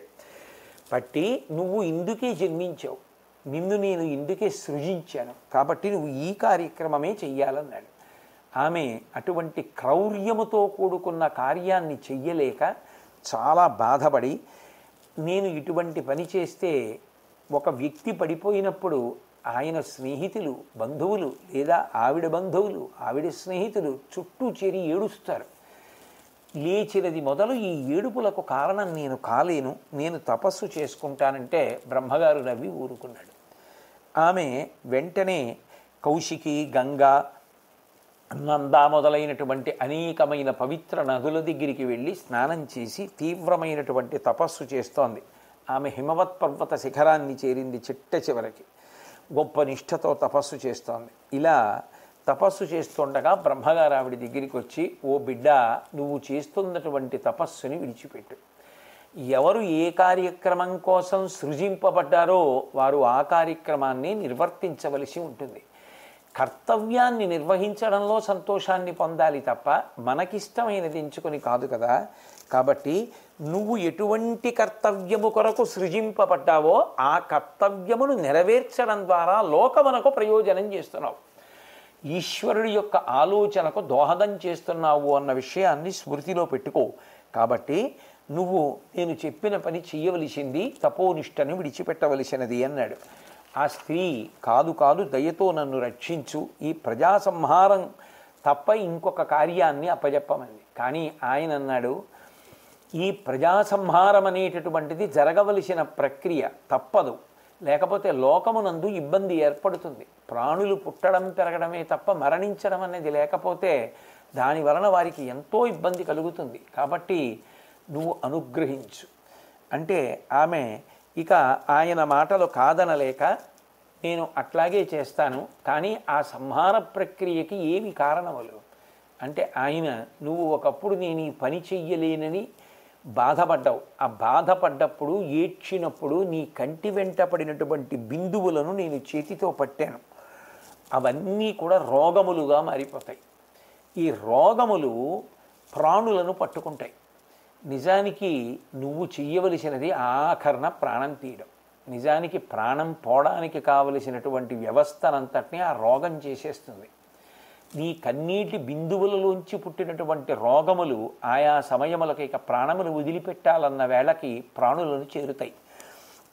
దానికి తోడు ఏ వ్యక్తికి ఆ వ్యక్తి, ఏ ప్రాణికి ఆ ప్రాణి తనంత తానుగా కామము క్రోధము అనబడేటటువంటి రెండు గుణముల యొక్క ఉద్రేకము వలన ఏర్పడినటువంటి కార్యములు ఏవి చేశాడో అవి కూడా అతని ప్రాణములు పోవడానికి కావలసినటువంటి పరిస్థితులను సిద్ధం చేస్తాయి. కాబట్టి నిజానికి వాటితోటే ప్రాణులన్నీ మరణిస్తూ ఉంటాయి. నువ్వు నిమిత్త మాత్రంగా ఈ పని చెయ్యాలి. నీకు ఇంకొక వరం కూడా ఇస్తున్నాను. పురుషుండును అంగనయును నపుంసకుండు అగుము పుత్రిక పురుషుని అంగనను నపుంసకుని చంపువేళల పొందకుండు పాపమును ఇది ధర్మమై పరగు నీకు. నువ్వే పురుషుడిగా మారిపోతుంటావు, నువ్వే స్త్రీగా మారిపోతుంటావు, నువ్వే నపుంసకుడుగా మారిపోతుంటావు. ఎందుకని? ఒక స్త్రీని చంపవలసి వచ్చినప్పుడు నువ్వు పురుషుడిగా ఉంటే, అయ్యయ్యో ఇప్పుడు ఈమెని చంపేస్తే ఈ కుటుంబం అంతా ఇలా ఆధారపడి ఉంటుంది కదా ఒక స్త్రీ మీద. తెల్లవారి లేస్తే అమ్మా అని పిల్లలు ఏడుస్తారు, ఆవిడ లేదని ఆయన ఏడుస్తాడు, ఆయనకి పుణ్యకార్యాలు చేసుకునే శక్తి పోయింది, ఆ పిల్లలకి తల్లి రక్షణ పోయింది అని చంపలేకపోవచ్చు. నువ్వు స్త్రీగా ఉంటే పురుషుణ్ణి చంపేటప్పుడు సౌమ్యభావన చేత చంపలేకపోవచ్చు. స్త్రీగా కానీ పురుషుడుగా కానీ ఉంటే నపుంసకుణ్ణి చంపలేకపోవచ్చు. అందుకే నీకు ఒక వరం ఇస్తున్నాను. పురుషుణ్ణి చంపేటప్పుడు పురుష రూపాన్ని పొందుతావు, స్త్రీని చంపేటప్పుడు స్త్రీ రూపాన్ని పొందుతావు, నపుంసకుణ్ణి చంపేటప్పుడు నపుంసక రూపాన్ని పొందుతావు. పొంది ఆ రూపములతో ఆయా వ్యక్తులను సంహరిస్తూ ఉంటావు, ఆ ప్రాణులను సంహరిస్తూ ఉంటావు. కాబట్టి నీకు మనసునందు విశేషమైనటువంటి వైక్లభ్యము కలగకుండా ఉంటుంది అని చెప్పి జనసంహారము చెయ్యడానికి ఆమెకు అధికారం ఇచ్చాడు. అప్పటి నుంచి ఆ మృత్యుదేవత ప్రాణుల యొక్క ప్రాణములను అపహరించగలిగినటువంటి శక్తిని పొంది ఉన్నది. కాబట్టి ఆవిడ అన్ని ప్రాణుల ప్రాణముల మీద ప్రభుత్వమును పొంది ఉంది తప్ప ఎంతటి మహావీరుడైనా, ఎంతటి విద్వాంసుడైనా, ఎంత అధికారి అయినా, ఎంత గొప్పవాడైనా తన ప్రాణముల మీద మాత్రం ఆయనకు అధికారం ఉండదు. ఆమె ఉగ్గడించాలనుకున్నప్పుడు ఉగ్గడిస్తుందంతే. మరి దేవతాస్వరూపం ఎందుకైంది అంటే, జర్జరీభూతమైనటువంటి శరీరం నుంచి కూడా విడుదల పొందడానికి జీవుడు ఇష్టపడక శిథిలమైపోయినటువంటి కోటలో ఉండాలనుకున్నటువంటి రాజులా ఇంకా ఆ శరీరమునందే వాసం చేయడానికి వెంపర్లాడుతున్నటువంటి సమయంలో ఇంకా ఈ కోటలో ఉండి, ఈ శరీరంలో ఉండి ఏ ఉత్తమ కర్మలు చేసుకుంటావు, ఇది ఎందుకు పనికొస్తుందని ఆ శరీరము నుంచి విడుదల పొందించి మళ్ళీ పునర్జన్మయందు ఇంకొక తేజోవంతమైన శరీరమును పొందడానికి ఆమె యువతల పార్శ్వమునందు కారణమవుతోంది. కాబట్టి జీవుడికి అనుగ్రహప్రదాతయే కాబట్టి దేవతాస్వరూపమే. అందుకే సనాతన ధర్మంలో మృత్యువుని కూడా దేవతగా కీర్తించగలిగినటువంటి ఆ వైభవాన్ని పొందింది. కాబట్టి మృత్యుదేవత అనబడేటటువంటి పేరుతో చతుర్ముఖ బ్రహ్మగారు సృష్టికర్తయే సృష్టించాడు. ఆమె కారణముగా ప్రాణులు పడిపోతుంటాయి. దాని చేత లోకము కొత్త ప్రాణులు పుడుతూ ఉండడం, పెరుగుతూ ఉండడం, వాళ్ళు అనుభవిస్తూ ఉండడం, ఎవరికి కావలసినటువంటి సౌకర్యం వారికి లభించేటట్టుగా పరమేశ్వరుడు చూశాడు అని చెప్పిన తరువాత ధర్మరాజు గారు భీష్మాచార్యుల వారి వంక చూసి, సజ్జనులైనటువంటి వారు తమ మనసులో ధర్మానికి భయపడుతూ ఉంటారు. ఆ ధర్మం అనేటటువంటిది ఇంత గొప్పదా, అంత పూజించవలసినదా? సత్పురుషులైనటువంటి వారు ధర్మమునకు ఇబ్బంది కలిగితే, ధర్మానుష్ఠానం చేయడంలో ఏదైనా సమస్య ఏర్పడితే, అయ్యో నేను ధర్మం తప్పిపోయానేమో అన్నప్పుడు చాలా ఖేదాన్ని పొందేస్తూ ఉంటారు. అంత పూజింపదగినదా ధర్మం అని అడిగితే ఆ భీష్మాచార్యుల వారు మాట్లాడుతూ, మనిషి కర్మ చెయ్యకుండా ఉండలేడు, ఏదో ఒక కర్మ చెయ్యాలి. కర్మ అంటే క్రియ, ఏదో ఒక క్రియ చెయ్యాలి. ఏ క్రియ చెయ్యకుండా ఉండలేడు, ఉండకూడదు కూడా. కాబట్టి చెయ్యాలి. కానీ అది చేసినప్పుడు జీవుడు ఉత్తమ ఫలితములను పొందుతూ ఉండాలి. ఎందుకంటే ఈ శరీరంతో అయిపోదు కదా, ఈ జన్మలో మోక్షం వచ్చేస్తుందని నమ్మకం ఏం లేదు. వస్తే మంచిదే, కానీ వస్తుందని నమ్మకం ఏమి ఉండదు కదా. ఉండనప్పుడు మళ్ళీ మంచి శరీరంలోకి వెళ్ళాలి కదా. మంచి శరీరము అంటే గురువుని శాస్త్రాన్ని పట్టుకోవడానికి యోగ్యమైన శరీరము కోటాను కోట్ల శరీరములలో గొప్పది మనుష్య శరీరమే కదా. జంతూనాం నరజన్మ దుర్లభం. మళ్ళీ నరజన్మ లభించాలి కదా. ఆ నరజన్మలో ప్రవర్తించవలసిన విధానంలో ప్రవర్తించడానికి కావలసినటువంటి సమస్త వస్తు సంచయము అందుబాటులోకి రావాలి కదా. అటువంటి అన్నీ అందుబాటులోకి రావాలి అంటే చేసిన పుణ్యం ఉండాలి కదా.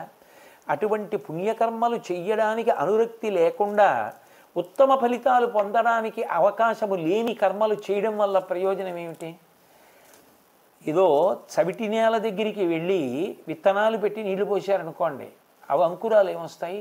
రావు. కాబట్టి ఉత్తమ కర్మలు చేయడం అనేటటువంటి దాని యందు అనురక్తి ఉండాలి. అది ప్రధానమైనటువంటి లక్షణం ధర్మమునకు. తప్ప ఏది భగవంతుడి చేత వద్దు అని చెప్పబడిందో దాని జోలికి వెళ్లకుండా ఉండగలిగినటువంటి నియంత్రించుకోగలిగిన శక్తి ఎవరికి వారు పొందవలసి ఉంటుంది. అన్నిటికన్నా నేను ఇది చెయ్యవచ్చా, ఇది చెయ్యకూడదా, ఏది ఈశ్వరుడి చేత చెయ్యమని చెప్పబడింది, ఏది ఈశ్వరుడి చేత చెయ్యవద్దని చెప్పబడింది. మేము వేదం చదువుకోలేదు, మాకెలా తెలుస్తుంది అంటావా ధర్మరాజా? నీకొక విషయాన్ని చెప్తాను, ఇది దృష్టిలో పెట్టుకో చాలు. నిజానికి ఇప్పుడు భీష్ముల వారు చెప్పేటటువంటి ఈ విషయం, తిక్కన గారు ఇచ్చినటువంటి ఈ పద్యం వ్యక్తిగతంగా నాకు అనిపిస్తుంది మొత్తం మహాభారతం యొక్క సారాంశం. ఈ ఒక్క పద్యం కానీ మనసులో పెట్టుకోగలిగితే, ఈ ఒక్క పద్యాన్ని ఆచరణాత్మకం చేసుకోగలిగితే, జీవితంలో అనుష్ఠానంలోకి తెచ్చుకోగలిగితే, మనిషి వృద్ధిలోకి రావడానికి, భగవద్ అనుగ్రహం పొందడానికి, ధర్మ మార్గంలో ప్రయాణించడానికి ఇంకా ఇంతకన్నా కూడా మార్గదర్శనం చెయ్యగలిగిన కరదీపిక ఉండదు. అంత గొప్ప పద్యం ఇచ్చారు. తిక్కన గారికి జాతి రుణపడిపోయింది. అంత అద్భుతమైన పద్యం ఇచ్చారు. ఒరులేమేమి యొనర్చిన నరవర అప్రియము తన మనంబున కగు తానొరులకు నవి చెయ్యకునికి పరాయణము పరమధర్మ పథములకెల్లన్. ఒక్కటే జ్ఞాపకం పెట్టుకో ధర్మరాజా, ఎప్పుడైనా నువ్వు ఏదైనా పని చేద్దాం అనుకున్నప్పుడు ఆ పని చేస్తే ఇతరులు బాధపడతారా ఆలోచించు. నేను ఈ పని చేస్తే వాళ్ళు బాధపడతారు, చెయ్యవద్దు. నేను ఈ పని చేస్తే వాళ్ళు సంతోషిస్తారు, చెయ్యంతే. అయితే వాళ్ళు సంతోషిస్తారు అన్నప్పుడు కూడా ధర్మచక్రంలో ఇమిడి ఉండాలి. కాబట్టి ఒరులు ఏమేమి యొనర్చిన నరవర అప్రియము తన మనంబున కగు. ఎవరైనా తనకి చేశారనుకోండి ఆ పని, అది ఆలోచించేటప్పుడు నేను అవతల వారికి చేస్తే వాళ్ళు సంతోషిస్తారా అంటే ఒక్కొక్కసారి మన మనసు ఇంకొకలా తీర్పు చెప్పచ్చు. ఎందుకు సంతోషించరు అనిపించవచ్చు. కాకుండా తేలిక మార్గాన్ని భీష్మాచార్యుల వారు ఉపదేశం చేస్తున్నారు. నువ్వు ఇంకొకరికి ఒక పని చేసేటప్పుడు, ఇంకొకరికి నీ పని వలన ఒక ఫలితమో ప్రభావమో ఏర్పడుతుంది. అది చేసేటప్పుడు వాళ్ళు నా పట్ల అటువంటి పని చేస్తే నేను బాధపడతానా? వాళ్ళు నా పట్ల అట్లా ప్రవర్తిస్తే నేను బాధపడతాను. నువ్వు అటువంటి పని ఇతరులకు చెయ్యవద్దు. వాళ్ళు అట్లా మాట్లాడితే నేను బాధపడతాను, నువ్వు అట్లా మాట్లాడద్దు. ఎప్పుడైనా సరే నువ్వు ఒక పని చేసేటప్పుడు ఒక్కటే గుర్తుపెట్టుకో, ఇతరులు నా పట్ల అట్లా చేస్తే నేను బాధపడతానా, దుఃఖపడతానా, సంతోషిస్తానా, సుఖపడతానా? ప్రశ్న వేసుకో. నేను సంతోషిస్తాను, అవతల వాళ్ళు కూడా సంతోషిస్తారు, చెయ్యి. ఒకవేళ అవతల వాళ్ళు చేసిన పనికి నేను బాధపడతాను, నువ్వు చేసే పనికి అవతల వాళ్ళు కూడా బాధపడతారు, కాబట్టి చెయ్యవద్దు. ముందు నువ్వు ఒక పని చేసేటప్పుడు నీకు అన్వయం చేసి చూసుకో. ఇతరులు నాకు చేస్తే నేను బాధపడతానని నీకు అనిపిస్తే అది నువ్వు ఇతరుల పట్ల చేయవద్దు. అంతే ధర్మం. ఇంకేంటి? ఈ మాట నన్నంటే బాధపడతాను, నువ్వు ఇతరులను అనద్దు. ఈ పని నా పట్ల చేస్తే బాధపడతాను, నువ్వు ఇతరుల పట్ల చేయవద్దు. మొత్తం ధర్మాన్నంతటినీ ఒక్క పద్యంలోకి తీసుకొచ్చాడు. ఒకప్పుడు ఆంధ్రదేశంలో ఒక ప్రముఖమైనటువంటి దినపత్రిక ప్రతిరోజు కూడా ఈ పద్యాన్ని సంపాదకీయం దగ్గర ప్రచురిస్తూ ఉండేది. ఒరులేమేమియునర్చిన నరవర అప్రియము తన మనంబునకగు తానురులకునవి చెయ్యకునికి పరాయణము పరమధర్మ పథములకెల్లన్. అన్ని ధర్మములలోకి అత్యుత్తమమైనటువంటి ధర్మముగా దీన్ని జ్ఞాపకం పెట్టుకో. ఇది జ్ఞాపకం పెట్టుకుంటే ఇక నువ్వు ఇది చెయ్యవచ్చా, ఇది చేయకూడదా, ఇది ధర్మమా, ఇది అధర్మమా అంత బెంగ పెట్టుకోవలసినటువంటి అవసరం ఉండదు. అంటే ధర్మరాజు గారు భీష్మాచార్యుల వారి వంక చూసి నమస్కరించి, నాకు ఉత్తమమైనటువంటి ఆచారము ఎట్లా ఉంటుందో చెప్పవలసింది అని చెప్పి అడిగారు. అడిగితే ఆయన ఆ ఉత్తమమైనటువంటి ఆచారం గురించి చెప్తున్నారు. చెప్పేటప్పుడు భీష్మాచార్యుల వారి యొక్క గొప్పతనం ఏమిటంటే, ఏ ప్రశ్నకైనా సరే ఒక అద్భుతమైనటువంటి ఉపమానాన్ని తీసుకొస్తూ ఉంటారు, ఒక ఉపాఖ్యానాన్ని తీసుకొస్తూ ఉంటారు. తీసుకొచ్చి ఆ ఉపాఖ్యానాన్ని చెప్పడం ద్వారా ఆయన చాలా బాగా హత్తుకునేటట్టుగా చెప్తూ ఉంటారు. ఉండవలసినటువంటి ప్రధానమైనటువంటి ఆచారం ఏది అని కదా ధర్మరాజు గారి ప్రశ్న. దానికి చెప్తున్నారు, పూర్వం జాజలి అనబడేటటువంటి ఒక ముని ఉండేవాడు. ఆయన ఏ కదలిక లేకుండా కూర్చుని నిరంతరము ధ్యాననిష్టాపరాయణుడై ఉండేవాడు. అలా కూర్చుని ఉండడంలో ఆయన జుత్తు విశేషంగా పెరిగిపోతే ఆ పక్కన ఉండేటటువంటి పిచ్చుకలన్నీ కూడా వచ్చి ఆయన జుత్తులో చేరి గుడ్లు పెట్టి పొదిగి పిల్లల్ని చేసి ఆహారం తెచ్చి వాటికి అందించి ఇక ఆ తలలో కావలసినంత గొడవ. ఇంకా పిచ్చుకలన్నీ కూడా అక్కడ సంసారం చేసి పెద్ద హడావిడి చేస్తూ ఉండేవి. అటువంటి సమయంలో ఆయన కదలకుండా అట్లాగే కూర్చొని తనలో తాను అనుకుంటూ ఉండేవాడు, నా అంత ధర్మనిష్ట కలిగిన వాడు లోకంలో ఎక్కడైనా ఉంటాడా? చూసావా, కదిలితే వాటికి ఇబ్బంది కలుగుతుందని నేను కదలకుండా ఎట్లా కూర్చున్నానో, ఎంత ధర్మనిష్ట కలిగిన వాడిని అని తనకు తాను అనుకుంటూ ఉండేవాడు. ఆయన మనసులో అనుకున్న మాటలు వినగలిగిన ప్రజ్ఞ కలిగిన అశరీరవాణి ఒక రోజున జవాబు చెప్తూ అంది, నిన్ను నువ్వు మెచ్చుకుంటూ మాట్లాడడం గొప్ప కాదు, ఒక్కసారి అంత గొప్పవాడైనటువంటి తులాధారుడు కూడా ఇటువంటి మాట ఎన్నడూ అననివాడు అని తెలుసుకో అంది. నిన్ను నువ్వు మెచ్చుకోవడం గొప్ప కాదు, నీకన్నా అంత గొప్పవాడైన తులాధారుడు కూడా ఎప్పుడూ ఇట్లా మాట్లాడి ఎరగడని తెలుసుకో అనేసరికి, ఎవరా మహాత్ముడు, ఎవరా తులాధారుడు అని ఆయనని చూడాలి అని అనుకున్నాడు. వెంటనే ఆయన కాశీలో ఉంటాడు అన్న జవాబు ఆకాశంలోంచి వినపడగానే ఆయన బయలుదేరి కాశీ పట్టణానికి వెళ్ళాడు. ఆ వెళ్ళి తులాధారుణ్ణి చూడాలి అనుకున్నప్పుడు నిజానికి ఆయన మనసులో ఆదరభావం లేదు, మాత్సర్యం ఉంది ఈ ముని యొక్క మనసులో. ఎందుకని అంటే, ఇంత గొప్పగా నేను కదలకుండా కూర్చుని ఉంటే ఎవడో కాశీలో కూర్చున్న తులాధారుడు గొప్పవాడు అంటుంది ఏమిటి శరీరం అని. ఆయన ఎంత గొప్పవాడు, ఎలా గొప్పవాడు అవుతాడు నాకన్నా అంటే, అవతల వారి ఎందు తక్కువ చేసినటువంటి భావన ద్వేషభావనే తప్ప నిజానికి అశరీరవాణి పలికింది అని ఆదరభావంతో ఆ ముని వెళ్ళలేదు కాశీకి, మాత్సర్యముతోటి వెళ్ళాడు. వెడితే ఆ తులాధారుడు ఏదో వ్యాపారం చేసుకుంటున్నాడు. ఆయన ఈ వచ్చినటువంటి జాజిలి మునిని చూశాడు. చూసి, అయా, మీ యొక్క తల మీద పిచ్చుకలు అన్ని గూళ్ళు కట్టుకొని అంత సంతోషంతో అంత హాయిగా ఉంటున్నా కూడా మనోవికారం లేకుండా తపస్సు చేసుకోగలుగుతున్నావు అంటే నువ్వు చాలా గొప్పవాడివి అన్నాడు.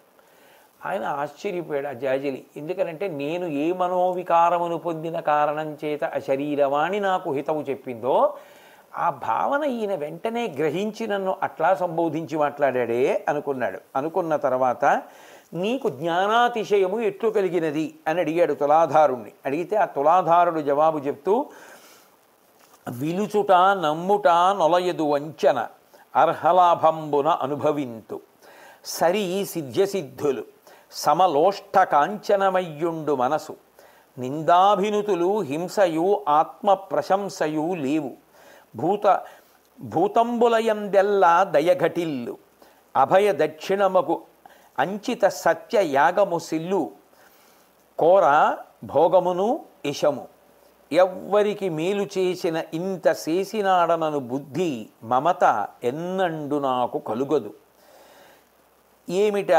ఏమియు వలపు ఒల్లమియును పుట్టదు నిక్కమింతయు మహాత్మా అన్నాడు. ఓ మహాత్మా, నేను ఈ క్రయ విక్రయాలు చేసేటప్పుడు ఈ వ్యాపారంలో ఎన్నడూ మోసమన్న విషయానికి తావివ్వను.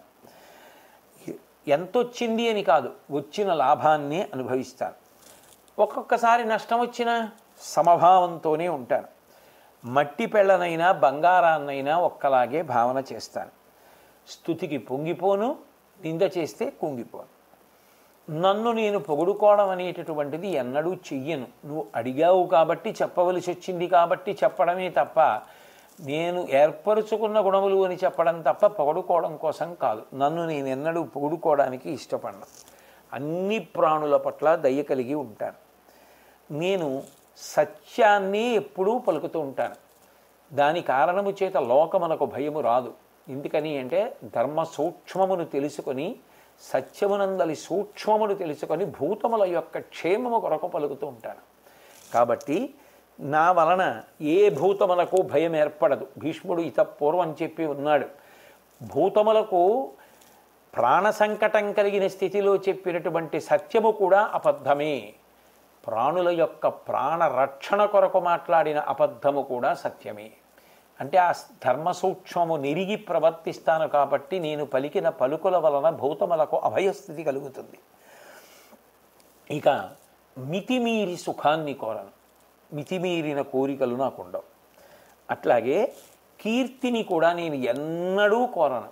నాకు కీర్తి రావాలి, గుర్తింపు రావాలి, అదో అక్కర్లేని కోరిక. కాబట్టి నాకు అటువంటి కోరికలు లేవు. ఇక ఏదైనా ఎవరికైనా ఉపకారం చేసినా నేను ఈ ఉపకారం చేశాను, నేను ఈ ఉపకారం చేశాను అన్న భావన నా మనసులో ఎప్పుడూ కూడా ఉండదు. నాకు దేని మీద మమకారము లేదు, ద్వేషభావన లేదు. నేను చెప్పినది సత్యము. నన్ను నేను పొగుడుకోవాలని చెప్పలేదు. మీరు ఏ గుణముల చేత జ్ఞాన వికాసమును పొంది ఉన్నారు అని అడిగారు కాబట్టి దాని కొరకు చెప్పాను తప్ప నన్ను నేను పొగుడుకోవాలనేటటువంటి ఉద్దేశ్యంతో చెప్పినది కాదు అని చెప్తే, ఆ తులాధారుడు చెప్పి అహంకారము, కోరిక ఈ రెండింటితో చేసేటటువంటి తపస్సు వలన ప్రయోజనం ఉండదు. పైగా అది లోభత్వాన్ని కలుగచేస్తుంది. దానిని తపోయజ్ఞములుగా పెద్దలైనటువంటి వారు మెచ్చరు. దాని వలన ఏదో ఫలితాన్ని పొందుతుండడం, పుణ్యాన్ని పొందుతుండడం, ఆ పుణ్యానికి ఫలితంగా సుఖాన్ని అందుకోవాలి కాబట్టి ఓ శరీరాన్ని పొందుతుండడం, అది దేవలోకంలోకి వెళ్ళి ఉండేదైనా కావచ్చు, ఇక్కడైనా కావచ్చు, మళ్ళీ ఏదో పాపం చేస్తూ ఉండడం, మళ్ళీ ఆ పాపం వల్ల మళ్ళీ ఇంకో శరీరంలోకి వెళ్ళిపోతూ ఉండడం, ఇది వచ్చి వెళ్ళి వచ్చి వెళ్ళి త్రిప్పట. దీని వలన ఆయాసము, చెమట తప్ప ఇంకొక ప్రయోజనం ఉండదు. కాబట్టి చిత్తశుద్ధి కొరకు చేసేది ఏది ఉందో, ఏ విధమైనటువంటి నిజానికి ప్రత్యుపకారమును, ప్రతిఫలాన్ని ఆశించనిది ఏది ఉన్నదో అది చాలా గొప్పది. ఇక నేను చెప్పినటువంటి మాటల మీద మీకు ఉండేటటువంటి సందేహం ఏదైనా ఉంటే దాన్ని పెద్దల ద్వారా కానీ తదితరుల ద్వారా కానీ తెలుసుకుందాం అని. నీవు పిచ్చుకలను తండ్రి వల్ల పెంచావు కదా జాజలి ముని, అవి ఎప్పుడు నీ తల మీద గూటిలో ఉంటాయి కదా, కాబట్టి వాటిని బుజ్జగించి నీ చేతి మీద వాలమని అడుగు. అవి ఎప్పుడు నీ సమీపంలోనే ఆకాశంలో ఎగురుతుంటాయి. ఎందుకంటే ఆ గూడు కదా, నువ్వు ఎటన్నాటి వెళ్ళినా మళ్ళీ అవి నీతో పాటే వచ్చి ఆకాశంలోంచి వాలుతూ ఉంటాయి. ఏది వాటిని నీ చేతి మీద వాలమని అడుగు అన్నాడు. అంటే ఆయన వెంటనే ఆ పిచ్చుకల్ని నా చేతి మీద వాలమని అడిగాడు. అవి చేతి మీద వాలడం మానేసి ఆకాశంలో నిలబడి జవాబు చెప్పడం మొదలుపెట్టాయి ఆ జాజిలి మహర్షితోటి. మునివర ధర్మదేవత మమున్ పనుపన్ నిన్ను నారయంగా వచ్చిన భటసంఘమేము విను చెప్పెద ఈసు కలంక పూరితంబను ఇవి మత్సరంబు కల ఎట్టి మనంబున పుట్టు హింస వీనన జనియించు సంయమిజనంబు విమత్సరమైన మేలగున్. మత్సరము, మాత్సర్యము అనబడేటటువంటి భావన, ఈ ద్వేషభావన అనేటటువంటిది మనసులో ఉంటే అది ఒక్కటి చాలు. అందులోంచి ఎన్ని దుర్గుణములు మనసుని పాడి చేసేయచ్చో అన్నీ పుట్టేస్తాయి. ఎందుకో తెలుసా? నిజానికి ఓ జాజిలి ముని, మేము పిచ్చుకలం కాం, మేము ధర్మదేవతకి పరిచారకులం. నీకు తగిన సమయంలో హితబోధ చెయ్యడం కోసం ధర్మదేవత మమ్మల్ని పంపించింది. ఎవరి హృదయంలో మాత్సర్యం ఉంటుందో ఆ మాత్సర్యమనబడేటటువంటి గుణమునకు, ఆ ద్వేషించేటటువంటి లక్షణానికి నీడగా కొన్ని గుణాలు ఉంటాయి. ఎప్పుడూ ఈర్ష్య ఉంటుంది. అంటే తనకన్నా గొప్పవాళ్ళు ఎవరున్నా సరే వాళ్ళ మీద వ్యతిరేక భావన. కాబట్టి ఏం చేయాలి? వాళ్ళకు మంచి గుణం ఉంటే దాన్ని చెడు గుణంగా చెప్పేటటువంటి లక్షణం ఉంటుంది. ఆ మంచి గుణాన్ని మంచిగా ప్రస్తుతి చెయ్యలేక మంచిని చెడుగా చూపించేటటువంటి లక్షణం, దానికి ఈర్ష్య. అలాగే మనస్సు యందు దుఃఖం, పరితాపం, ఎప్పుడూ ఎవరితోనో కలహిస్తూ ఉండడం అనేటటువంటి లక్షణములు ఏర్పడతాయి. ఈ మూడిటి కారణం చేత హింస ఏర్పడుతుంది. హింస అవతల వారి శరీరమునకు ఖేదము కల్పించవచ్చు, మనసునకు బాధ కల్పించవచ్చు, ఏదైనా చేయవచ్చు. అటువంటి హింస వీటి వలన ఏర్పడుతుంది. కాబట్టి ఇవి జనించకుండా ఉండాలి అంటే మొట్టమొదట వ్యక్తి మనసులో తప్పకుండా స్థానం ఏర్పరచుకోవలసినది ఏది అంటే శ్రద్ధ ఉన్నత స్థానమును పొందాలి. శ్రద్ధ అంటే గురువులు చెప్పిన మాటల మీద, శాస్త్రం చెప్పిన మాటల మీద తిరుగులేనటువంటి విశ్వాసం ఉండాలి. ఆ తిరుగులేని విశ్వాసం ఉన్ననాడు ఏ పని ఎటువంటి భావనతో చెయ్యాలి అన్నది ఏర్పడితే అటువంటి ఉత్తమ భావనలతో ఆ కార్యము చేసినప్పుడు అది సదాచారమై ఉత్తమ ఫలితములను ఇస్తుంది. చేసేది మంచి పని అయినా లోపల మాత్సర్యం ఉంటే జరుగుతున్నది మంచి పని కావచ్చు, ఫలితములు మంచి ఫలితములు రాకపోవచ్చు. నువ్వంత కదలకుండా కూర్చున్న పిచుకలు గూళ్ళు కట్టుకుని ఉన్న లోపల మాత్సర్యం ఉండిపోయింది. అది పోగొట్టాలన్న ఉద్దేశ్యంతోనే అశరీరవాణి పలికి నిన్ను అనుగ్రహించింది. అశరీరవాణి అంటే శరీరం లేకుండా వాణి ఎలా ఉంటుంది? శరీరం ఉంటే కదా మాట. శరీరము లేని మాట దేనికి ఉంటుంది? వేదమునకు ఉంటుందంటే వేదవాక్కు అని అర్థం. శ్రద్ధ ఎక్కడ ఉంటుందో అక్కడ ఈ మాత్సర్యం ఏర్పడేటటువంటి లక్షణం ఉండదు. అందుకే శ్రద్ధతో కూడుకుని చేసినటువంటి పని ఏది ఉంటుందో అది సదాచారము. అది జ్ఞాపకం పెట్టుకో. విను మునివర, వాగ్వృత్తియు మన ప్రవర్తనముగాచు మహిత శ్రద్ధా ధన సంపద శ్రద్ధయనంచనునది జీవాత్మ సుప్రసన్నత సుమి. ఓ జాజిలిముని, జాగ్రత్తగా విను.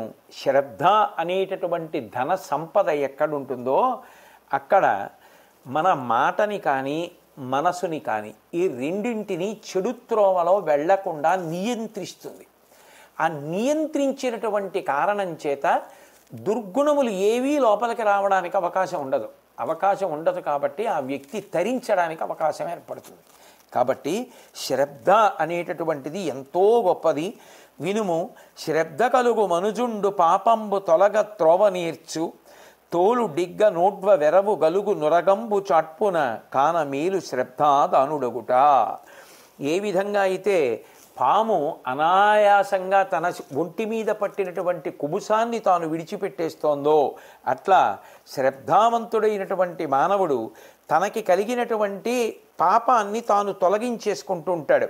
అలా తొలగించేసుకున్నటువంటి కారణం చేత ఉత్తమ పథంలో ప్రయాణించి చేసినటువంటి క్రియల వలన ఉత్తమ ఫలితములను మాత్రమే పొందుతూ ఉంటాడు. కాబట్టి శ్రద్ధని మించినటువంటి సదాచారము లేదు అని చెప్పి ఆ పిచుకలు చెప్తే చాలా సంతోషించాడు. తులాధారుడు చెప్పినటువంటి మాటలను కూడా విన్నటువంటి జాజిలి ముని ఆ తులాధారుడి దగ్గర సెలవు తీసుకుని వెళ్ళిపోయాడు. ధర్మరాజా, కాబట్టి నువ్వు అడిగిన ప్రశ్నకి తగినటువంటి జవాబు నీకు అందినది అని నేను అనుకుంటున్నాను. కాబట్టి మనిషి జీవితంలో ఏది చేస్తున్నా, ఏ సత్కర్మ చేస్తున్నా శ్రద్ధ అనేటటువంటి దాన్ని ఊతంగా తీసుకుని చెయ్యవలసి ఉంటుంది అని చెప్తే, తదనంతరం ధర్మరాజు గారు మనిషి తొందరపాటు లేకుండా నిర్ణయాలు చెయ్యవలసినటువంటి అవసరం లేదా తొందరగా నిర్ణయాలు చెయ్యవలసిన అవసరం యొక్క తారతమ్యం చెప్పమంటే, తొందరపడకుండా ఏ పనైనా సరే బాగా ఆలోచించిన తరువాత ఉద్రేకంతో ఉద్విగ్నతతో కాకుండా ప్రశాంతమైన మనసుతో ఆలోచించి అందులో ఉండేటటువంటి గుణదోషములను విచారణ చేసిన తరువాత మాత్రమే నిర్ణయాన్ని చేసుకుని అమలు చెయ్యాలి తప్ప తొందరగా నిర్ణయాలు తీసుకుని అమలు చేయడం అనేటటువంటిది అన్ని వేళలా మంచిది కాదు. కాబట్టి నిదానమైనటువంటి ఆలోచన విధానమే మంచిది అని చెప్పి దానికి ఆ చిరకారి వృత్తాంతాన్ని భీష్మాచార్యుల వారు ధర్మరాజు గారికి ఉదాహరణగా చూపించారు. తదనంతరం ధర్మరాజు గారు మోక్షమును పొందడానికి ఏ అపాయము లేనటువంటి ఉపాయము మార్గము ఏమైనా ఉన్నదా అని అడిగారు. అడిగితే ఒక్కొక్క ప్రతిబంధకం, ఒక్కొక్క గుణం, ఒక్కొక్క సమస్య, ఒక్కొక్క లోపం మనిషిని మోక్షపథంలో ప్రయాణం చేయకుండా చేస్తుంది. కాబట్టి అపాయం లేకుండా మోక్ష మార్గంలో వెళ్ళాలి అంటే దోషములను గుర్తిరిగి ఆ దోషములను పోగొట్టుకోవడానికి కావలసిన దాన్ని సమకూర్చుకోవడమే. ఎందుకని అంటే లోకంలో ఒక్కొక్క గుణం నిజానికి మనం పట్టుకున్నది కాదు, అది మనని పట్టుకుంటుంది. ఉదాహరణకి జలగ ఉందనుకోండి, జలగని ఎవడు తను పట్టుకోడు, జలగ మనని పట్టుకుంటుంది. ఒక ఏటిలో స్నానం చేస్తున్నాడు అనుకోండి, జలగొచ్చి పట్టుకుంది అనుకోండి, జలగని నేను పట్టుకుంటే జలగని నేను వదిలేస్తాను. జలగ నన్ను పట్టుకుంది, నేను ఎలా వదిలేస్తాను జలగని? జలగ నన్ను వదిలేయాలి. అప్పుడు ఏం చేయాలి? ఓ జలగా వదిలేయంటే వదలదు, నేను పట్టుకుంటే నేను పట్టుకున్నది కింద వదిలేస్తాను. అది నన్ను పట్టుకుంది, అది వదిలేయాలంటే ఏ కారణం చేత అది వదిలేస్తుందో ఆ పని చేస్తే వదిలేస్తుంది. ఏమో నాకు అనుభవపూర్వకంగా తెలియదు, కానీ ఎవరో చెప్పగా విన్నమాట, అది ఎంతవరకు నిజం నాకు తెలియదు, విన్నమాట నేను చెప్తున్నాను. ముగ్గు ఉంటుంది కదా, వీధిలో ముగ్గు వేస్తారు, పూర్వం వేసేవారు, ఇప్పుడు అందరికీ దాని గురించి తెలుసో తెలియదో కూడా నాకు తెలియదు. ఆ ముగ్గు కొద్దిగా తీసి జలగ పట్టుకున్న చోట, అది ఎక్కడ శరీరాన్ని పట్టుకుందో ఆ నోటి దగ్గర ముగ్గు వేస్తే దానికి చీకాకు కలుగుతుందట. ముగ్గు వాసన తగలగానే ఆ జలగ వదిలేసి కింద పడిపోతుంది. అంటే నేను జలగని పట్టుకోలేదు, జలగ నన్ను పట్టుకుంది. ఇప్పుడు నేనేం చేయాలి? ఏం చేస్తే జలగ వదిలేస్తుందో చేస్తే జలగ వదిలేస్తుంది. అట్లాగే అపాయం లేని ఉపాయం మోక్షానికి ఏమిటి అంటే ఏవి అపాయములుగా, ఏవి ప్రతిబంధకములుగా నిలబడుతున్నాయో తొలగించుకోవడానికి ఏం పట్టుకోవాలో అది పట్టుకుంటూ ఉండాలి. ఆ మార్గాన్ని భీష్ముడు చెప్తున్నాడు. చెప్పడం చిన్నదైనా అనుష్ఠించడానికి ఇంతకన్నా గొప్ప విషయాలు ఉండవు. అంత గొప్ప మార్గాలు చెప్పాడు భీష్ముడు. క్షమ క్రోధ అకృత సంకల్పత కామంబు చిరనిద్ర సత్వ సంసేవనమున గాఢ ధైర్యమున రాగద్వేషములు భయం అప్రమాదమున మోహంబు భ్రమము వినివర్తనాభ్యాసమున రోగములు ఉపద్రవములు హితము మితంబు కాలయోజితంబును అగు భోజనంబున జీవ సందర్శనమున నిశ్వాసము అఖిల విషయములు అంత విరసతావీక్షణమున నిత్య సంతోషణమున లోక లోభనిరతి కృప అధర్మము ఉచిత కృతావేక్ష ధర్మమౌల ద్రోవనీర్చుట ముక్తికి త్రోవ అధిప. ఎటువంటి గుణములు మనకి ప్రతిబంధకములుగా నిలబడతాయో అటువంటి గుణములను తొలగతోయడానికి ఏవి మనం ప్రయత్నపూర్వకంగా అలవాటు చేసుకోవాలో భీష్ముడు చెప్తున్నాడు. కోపాన్ని పోగొట్టుకోవాలి అంటే ఓర్పు నేర్చుకోవాలి. తొందర పడకుండా ఓర్పుతో సావధానంగా వెంటనే కదిలిపోకుండా నిలబడగలగడం, ఓర్పు పట్టడం రావాలి. ఇక కామం పోవాలి అంటే సంకల్పములను తగ్గించేసుకోవాలి. అదే పనిగా మనసులోంచి సంకల్పాలు పుట్టకుండా ఉండాలి అంటే మనసుకి మంచి ఆలంబనను ఇస్తుంటే మంచి సంకల్పములు చేస్తూ ఉంటుంది. రోజు కాసేపు భారతం చదువుతున్నారనుకోండి, భారతం గురించి ఆలోచిస్తుంది. భాగవతం జరిగితే భాగవతం గురించి ఆలోచిస్తుంది. సత్పురుషుల జీవిత చరిత్రలు జరిగితే అవి ఆలోచిస్తుంది. మీరు ఏది ఇస్తే అటువంటి సంకల్పములు ఉత్పన్నములవుతాయి.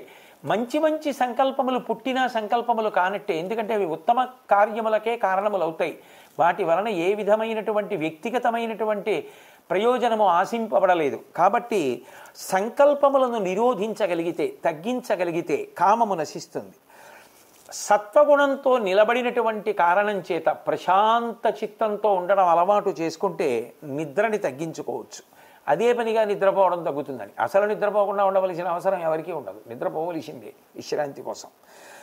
దృఢమైనటువంటి ధైర్యంతో, అంటే ఎంచుకున్న మార్గంలో ధైర్యంగా నిలబడగలిగిన శక్తి ఉంటే రాగద్వేషములను గెలవవచ్చు.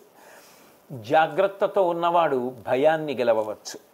జ్ఞాన వైరాగ్యాదులను అలవాటు చేసుకున్నటువంటి కారణం చేత క్రమక్రమంగా మోహము భ్రాంతి ఈ రెండూ తొలగిపోతాయి. హితమైన ఆహారము మితమైన ఆహారము తీసుకోవలసినటువంటి కాలమునందు మాత్రమే తీసుకోవడం అలవాటు చేసుకున్నవాడు అటువంటి ఆహారము వలన భోజనము వలన రోగములను ఉపద్రవములను పోగొట్టుకుంటాడు. అట్లాగే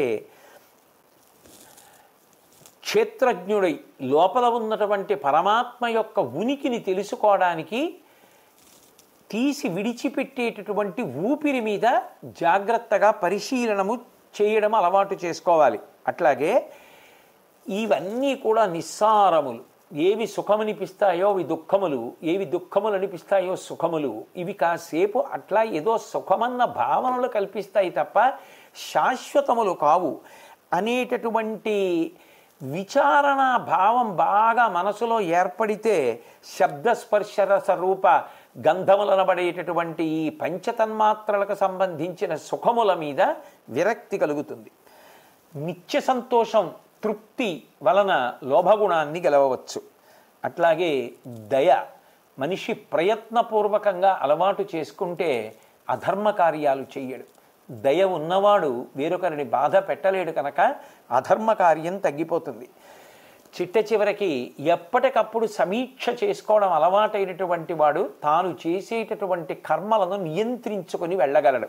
అటువంటి వాడు అపాయములను తొలగించుకొని ఉపాయములను పట్టుకొని చిట్ట చివరికి మోక్ష పథం వైపుకి ప్రయాణం చేసి ఇప్పుడో ఒకప్పుడు ఈశ్వరానుగ్రహంతో మోక్షమును పొందుతాడు అని చెప్పిన తరువాత ధర్మరాజు గారు అడిగినటువంటి ప్రశ్నకి జవాబుగా ఆ శ్రీ మహావిష్ణువు యొక్క వైభవం గురించి ఒకానొకప్పుడు వృత్రాసురుడికి సనత్కుమారుడు చెప్పినటువంటి విషయాల్ని భీష్మాచార్యుల వారు ధర్మరాజు గారికి తెలియచేశారు.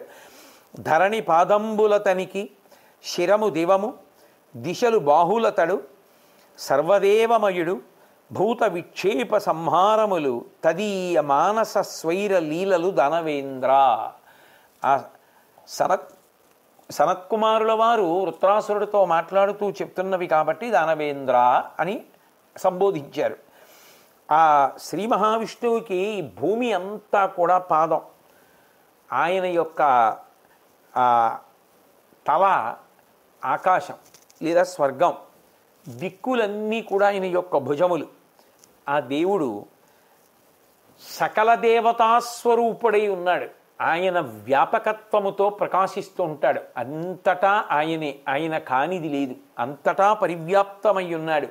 ఈ ప్రాణులను సృష్టించడం, నిలబెట్టడం, సంహరించడం ఇవన్నీ కూడా ఆయన స్వేచ్ఛగా లీలావిలాసంగా చేసేవాడే తప్ప దానికోసం పెద్ద కష్టపడి చేసేటటువంటి వాడు కాదు. తన్ను ఉత్తమ మధ్యమాధమములైన ఛాయలొందంగా ప్రచుర పర్యాయ వృత్తి జీవుడు అమరత్వ ముఖ్య నానా విధములనుంది ఎక్కుచూ డిగ్గుచూ ఉండుచూవే. ఈ మనుష్యుడు తాను చేసేటటువంటి కర్మలు పొందేటటువంటి భావములకు అనుగుణంగా ఉంటాయి. మంచి భావములు కలిగితే మంచి కర్మలను చేస్తూ ఉంటాడు. మంచి భావములు కలగడానికి కారణం ఇంద్రియముల గుండా లోపలికి వెళ్ళేటటువంటి విషయములు ఎటువంటివి అన్నదాన్ని బట్టి భావములు ఏర్పడతాయి. భావములకు అనుసరించి కర్మలు, కర్మలను అనుసరించి ఫలితములు, ఫలితములను అనుసరించి ఒక్కొక్కప్పుడు జీవుడు ఉత్తమ జన్మ పొందుతాడు, ఒక్కొక్కప్పుడు మధ్యమ జన్మ పొందుతాడు, ఒక్కొక్కప్పుడు నీచ జన్మ పొందుతాడు. కాబట్టి ఎవరు ఎటువంటి కర్మలను చేస్తున్నారు అన్నదాన్ని బట్టి వాడు అటువంటి శరీరములను పొందుతూ ఉంటాడు. ఇక విను కుసుమంబుల వాసించిన ఒప్పని కంపు విడిచి చెందును సౌరభ్య నిరూఢిం తిలలట్టుల అనగా సుకృతముల జీవుల కళంకుడడుగున్, జీవుడు అకళంకుడగున్. లోకంలో నువ్వులు అంత పెద్ద సువాసనే ఉండవు, కానీ అటువంటి నువ్వుల్ని తీసుకెళ్ళి మంచి పువ్వులు ఉన్న చోట ఆ పువ్వులతో కలిపి బట్టతో కట్టారనుకోండి, ఆ బట్టని పువ్వులతో, ఆ నువ్వులను బట్టతో సువాసన కలిగిన పువ్వులతో ఉంచి కడితే నువ్వులకు ఉన్నటువంటి దుర్వాసన పోయి పువ్వుల యొక్క సువాసన ఆ నువ్వులకు వస్తుంది. అలాగే మనిషి పుణ్యకార్యములు చేసినటువంటి కారణముగా కేవలముగా పుణ్యకార్యములను మాత్రమే చెయ్యాలని తన మనసులో పెంచుకున్నటువంటి నిశ్చితమైనటువంటి అభిప్రాయము వలన, దాని యందు తాను పెంచుకున్నటువంటి అనురక్తి వలన పెద్దల మాటలు విన్న కారణం చేత, చేస్తున్న పుణ్యకార్యముల చేత, తత్ఫలితముల చేత మనిషి యొక్క మనసు మీద ఏర్పడినటువంటి మాలిన్యము తొలగిపోతుంది. దాని వలన జీవుడు మాలిన్యమును విడిచిపెట్టి పవిత్రుడవుతాడు. కాబట్టి కర్మ చేయకపోవడం అనేటటువంటిది ఎటు ఉండదు. కానీ చేసేటటువంటి కర్మలు పుణ్యకర్మలై ఆ పుణ్యకర్మల ద్వారా జీవమాలిన్యము తొలగిపోయేటట్టుగా భావప్రచోదనము చెయ్యగలిగిన వాడు ఆ విష్ణువు ఒక్కడే. ఆ విష్ణువు యొక్క అనుగ్రహము ఎవరి యందు ప్రసరించిందో వాడు ఎప్పుడు ఏది చేసినా ఏదో ఉత్తమ కర్మ చేస్తూ ఉంటాడు. దాని వలన జీవుడి మీద ఉన్న మాలిన్యము తొలగిపోతూ ఉంటుంది. జీవుడు శుక్లఛాయా భావితుడైనప్పుడు విష్ణు భావించుటకున్ తా వెరవరియగు తద్గత భావమొసగు గురువులేని పండగు నెలవున్. ఎప్పుడెప్పుడు మనసు నిరంతరము ఆ విష్ణువునందు ధ్యానంలో ఉంటుందో అప్పుడప్పుడు శుక్లవర్ణమునందు చిత్తవృత్తి కలిగిన వాడు అని పిలువబడతాడు.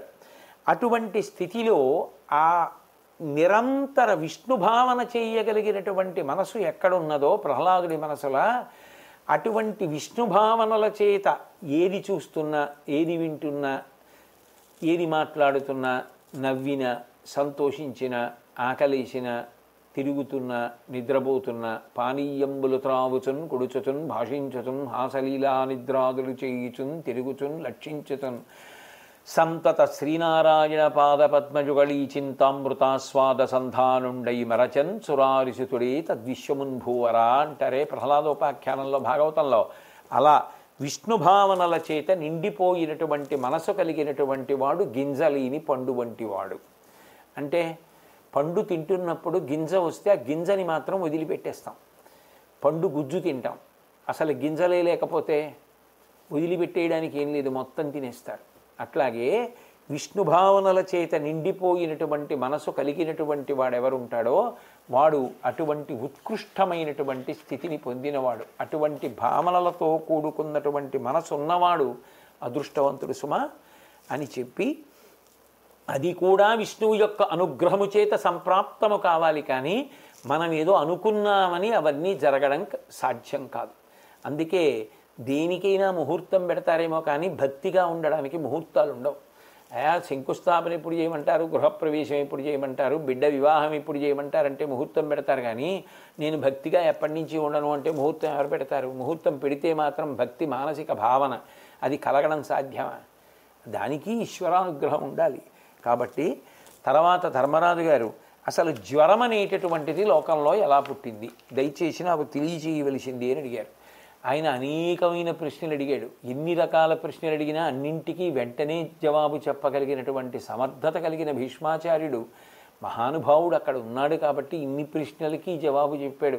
అంతటి మహాజ్ఞాని కాబట్టే శరీరం విడిచిపెడితే చెప్పేవాడెవరో అంపశయ్య మీద ఉండగా నేర్చుకోమని ఆ శ్రీకృష్ణ పరమాత్మ ధర్మరాజు గారిని తీసుకెళ్ళడం జరిగింది. కాబట్టి ఒకానొకప్పుడు దక్షయజ్ఞాన్నంతటినీ కూడా శంకరుడు ధ్వంసం చేశాడు. ఆ దక్షయజ్ఞ ధ్వంసం చేస్తున్నటువంటి సమయంలో చెమట పట్టి ఆయన యొక్క ఆ నుదిటి నుండి ఒక నీటి చుక్క, చెమట చుక్క భూమి మీద పడింది. వెంటనే అందులోంచి పెద్ద పెద్ద మంటలు వచ్చాయి. ఆ పురుషుడు ఎర్రటి నేత్రాలు, నల్లటి రూపు, ఊర్ధ్వముఖమైనటువంటి వెంట్రుకలతోటి ఒక పురుషుడు ఆ మంటలలోంచి జన్మించాడు. ఆ పురుషుడికి బ్రహ్మదేవుడు జ్వరము అని పేరు పెట్టాడు. పెట్టి పరమశివుడిని ఉద్దేశించి, చంద్రశేఖర, ఈ పురుషుడు లోకమంతటా వ్యాపిస్తే జీవులు తట్టుకోలేవు. కాబట్టి ఈ జ్వరాన్ని ఒక్కొక్క ప్రాణికి ఒక్కొక్క చోట ఉంచితే ఆ బాధని తట్టుకోగలుగుతాయి. జ్వరం అంటేనే బాధ. కాబట్టి దీన్ని నువ్వు అట్లా వ్యవస్థ చేయవలసింది అని అడిగాడు. అడిగితే అప్పుడు ఆ జ్వరాన్ని పరమేశ్వరుడు నానా రూపములుగా విభాగం చేశాడు. కాబట్టి ఆ విభాగం చేసినప్పుడు ఏనుగులకు తలనిప్పిగా మారింది, అట్లాగే పాములకు కుబుసంగా మారింది, గోవులకు గిట్టలలో నిప్పిగా మారింది, లేళ్లకు తమ రూపు తాము చూసుకోవడానికి ప్రతిబంధకంగా మారింది, గుర్రాలకు పక్క భాగంలో నీరసపడేటటువంటి లక్షణంగా మారింది, నెమళ్లకు ఈకలు ఊడిపోవడం అనేటటువంటి లక్షణంగా మారింది. కోకిలలకు కంటి సంబంధమైన వ్యాధిగా మారింది. చిలుకలకు వెక్కిళ్ళొచ్చే విధానంగా మారింది. మేకలకి మనోభ్రాంతి అయింది. పులులకు శ్రమ అన్న లక్షణంగా మారింది. అలాగే మనుష్యుల దగ్గరికి వచ్చేటప్పటికీ చనిపోవలసినటువంటి సమయంలోనూ పుట్టేటటువంటి సమయంలోనూ కూడా ఆవహించేటటువంటి ఒక బాధతో కూడుకున్న విధానంగా మారింది. కాబట్టి ఈ విధంగా ఈ దుఃఖస్వరూపమైంది జ్వరం. జ్వరం అంటేనే దుఃఖ కారణం. అటువంటి దుఃఖస్వరూపమై అది ఈ భూమి ఏకరూపంలో ఉంటే భరించలేదని అన్ని ప్రాణులలో ఒక్కొక్క విధానంగా మారి ఆవహించింది. అయితే చిత్రమైన విషయం ఏమిటంటే ఈ జ్వరం గురించి ఎవరన్నా తెలుసుకునే ప్రయత్నం చేసినా, ఈ జ్వరం వెనక ఉన్నటువంటి కథని చదివినా, విన్నా, వినిపించినా అటువంటి వాడు ఆరోగ్యాన్ని పొంది తేజస్సుని చిత్తశుద్ధిని పొంది కోర్కెలు తీరి పాపములను పోగొట్టుకుంటాడని భీష్ముడు చెప్పిన ఫలశ్రుతి. చాగంటి కోటేశ్వరరావు చెప్పింది కాదు. భీష్ముడు అంపశయ్య మీద పడుకొని ధర్మరాజు గారికి చెప్పినటువంటి ఆ జ్వర సంబంధమైన వృత్తాంతంలో చెప్పినటువంటి ఫలశ్రుతి. కాబట్టి ఈ భీష్మాచార్యుల వారు జ్వర సంబంధమైనటువంటి విషయాన్ని చెప్పిన తరువాత ఇది ధర్మము అని శాస్త్రతత్వం ఇతమిద్ధంగా తెలియకపోతే, పరమార్థతత్వాన్ని గ్రహించలేకపోతే అటువంటి వ్యక్తి ఏమి చెయ్యవలసి ఉంటుంది అని అడిగితే ఆచరించదగినటువంటి విషయములను కొన్నింటిని భీష్ముడు ఉపదేశం చేశాడు. పాపహేతువులు అని తెలుసున్నవి ఏ ఉన్నాయో వాటిని విడిచిపెట్టేసి పుణ్యకార్యములు అని తెలుసున్నవి కష్టం అనిపించినా చెయ్యడం నేర్చుకో. ప్రయత్నపూర్వకంగా సజ్జనులతోటి సాంగత్యము పెట్టుకో. పాపకర్మంబులెల్లను బాయబెట్టి పుణ్యకృతంబులకు వాని పురుషుడోపి అట్లు శుద్ధ మనస్కుడై ఆచరించువాడు సజ్జన సంగతి వలయునెప్పుడు. అలాగే కపట వృత్తిని విడిచిపెట్టి కాపట్యంతో ప్రవర్తించకుండా రుజువర్తనతో ఉంటే దేవతలు, పితృదేవతలు మొదలైన వాళ్ళని పూజించడం, వారి పట్ల గౌరవంతో ఉండడం అలవాటైతే ప్రాణుల పట్ల కాఠిన్యాన్ని వదిలిపెట్టి మృదుభావనతో ఉండడం, మంచి మాటలు మాట్లాడడం, ఇతరులకు హితకరమైనటువంటి మాటలు, సత్యమైన మాటలు మాట్లాడడం అలవాటైతే దాని వలన దేవతల యొక్క అనుగ్రహం కలుగుతుంది. అహంకారం పనికిరాదు. శబ్దస్పర్శ రసరూప గంధాది ఆ సౌఖ్యముల పట్ల విశేషమైనటువంటి అనురక్తిని పెంచుకోకూడదు. అట్లాగే సోమరిపోతుతనం, గర్వాన్ని పొంది ఉండడం, మాత్సర్యంతో ఉండడం, కోపంతో ఉండడం ఎప్పుడూ మంచిది కాదు. శక్తిని అనుసరించి సత్కార్యం చెయ్యడం మీద ఉత్సాహం పోగొట్టుకోకుండా ఉండాలి. వినుమలసుండును, గర్వియు, అనర్ధభాషయును, మత్సరాలీఢుడు, క్రోధనుడు కావలదు. శక్త్యనురూపత చెయ్యవలయు ఆతిథ్యంబున్. తన శక్తి కొలతి ఆతిథ్యం ఇస్తూ ఎవరు లోకంలో అస్తమానం కోపంతో ఉండడం అనేటటువంటి గుణాన్ని విడిచిపెట్టేస్తాడో, సోమరిపోతుతనంతో కాలం గడిచిపోతోందిలే నిద్రపోదామని చెప్పి అలసత్వంతో ఉండకుండా ఉంటాడో, ఏదో ప్రతి చిన్న కారణానికి నా అంతవాడు లేడనేటటువంటి గర్వాన్ని పొందకుండా ఉంటాడో, ఎవరు మాటలు మాట్లాడినప్పుడు అందరూ సంతోషిస్తారో, నిష్ప్రయోజనమైనటువంటి మాటలు మాట్లాడుతూ కాలం గడిపేస్తూ దాంట్లో సంతోషం పొందేటటువంటి అలవాటుని ఎవడు వదులుకుంటాడో, మాట మాట్లాడితే దానికి ఒక ప్రయోజనం ఉండాలని ప్రయోజనకరమైన మాటలు ఎవరు మాట్లాడతాడో, మాత్సర్య దోషం లేకుండా ఎప్పుడూ ఇతరులను ద్వేషించేటటువంటి లక్షణం, అవతల వారు తనకన్నా గొప్పవారైతే వారి యందు ఉండేటటువంటి గుణములను దోషములుగా చూపించేటటువంటి లక్షణము ఎవరి యందు ఉండదో అటువంటి వాడు తప్పకుండా జీవితంలో వృద్ధిలోకి వస్తాడు. వాడికి శాస్త్ర సంబంధమైనటువంటి తత్వమును ప్రత్యేకంగా తెలుసుకోవలసినటువంటి విషయంలో ఉండేటటువంటి వైక్లభ్యములు ఏవైనా ఉన్నా, అందులో తొట్రుపాటు ఉన్నా ఈ గుణముల చేత అవి తొలగిపోయి సదాచారమునందు ప్రవర్తించి సత్ఫలితములను అందుకుంటాడు. అందుకని ఇటువంటి గుణములను ఆశ్రయించడం ప్రధానం.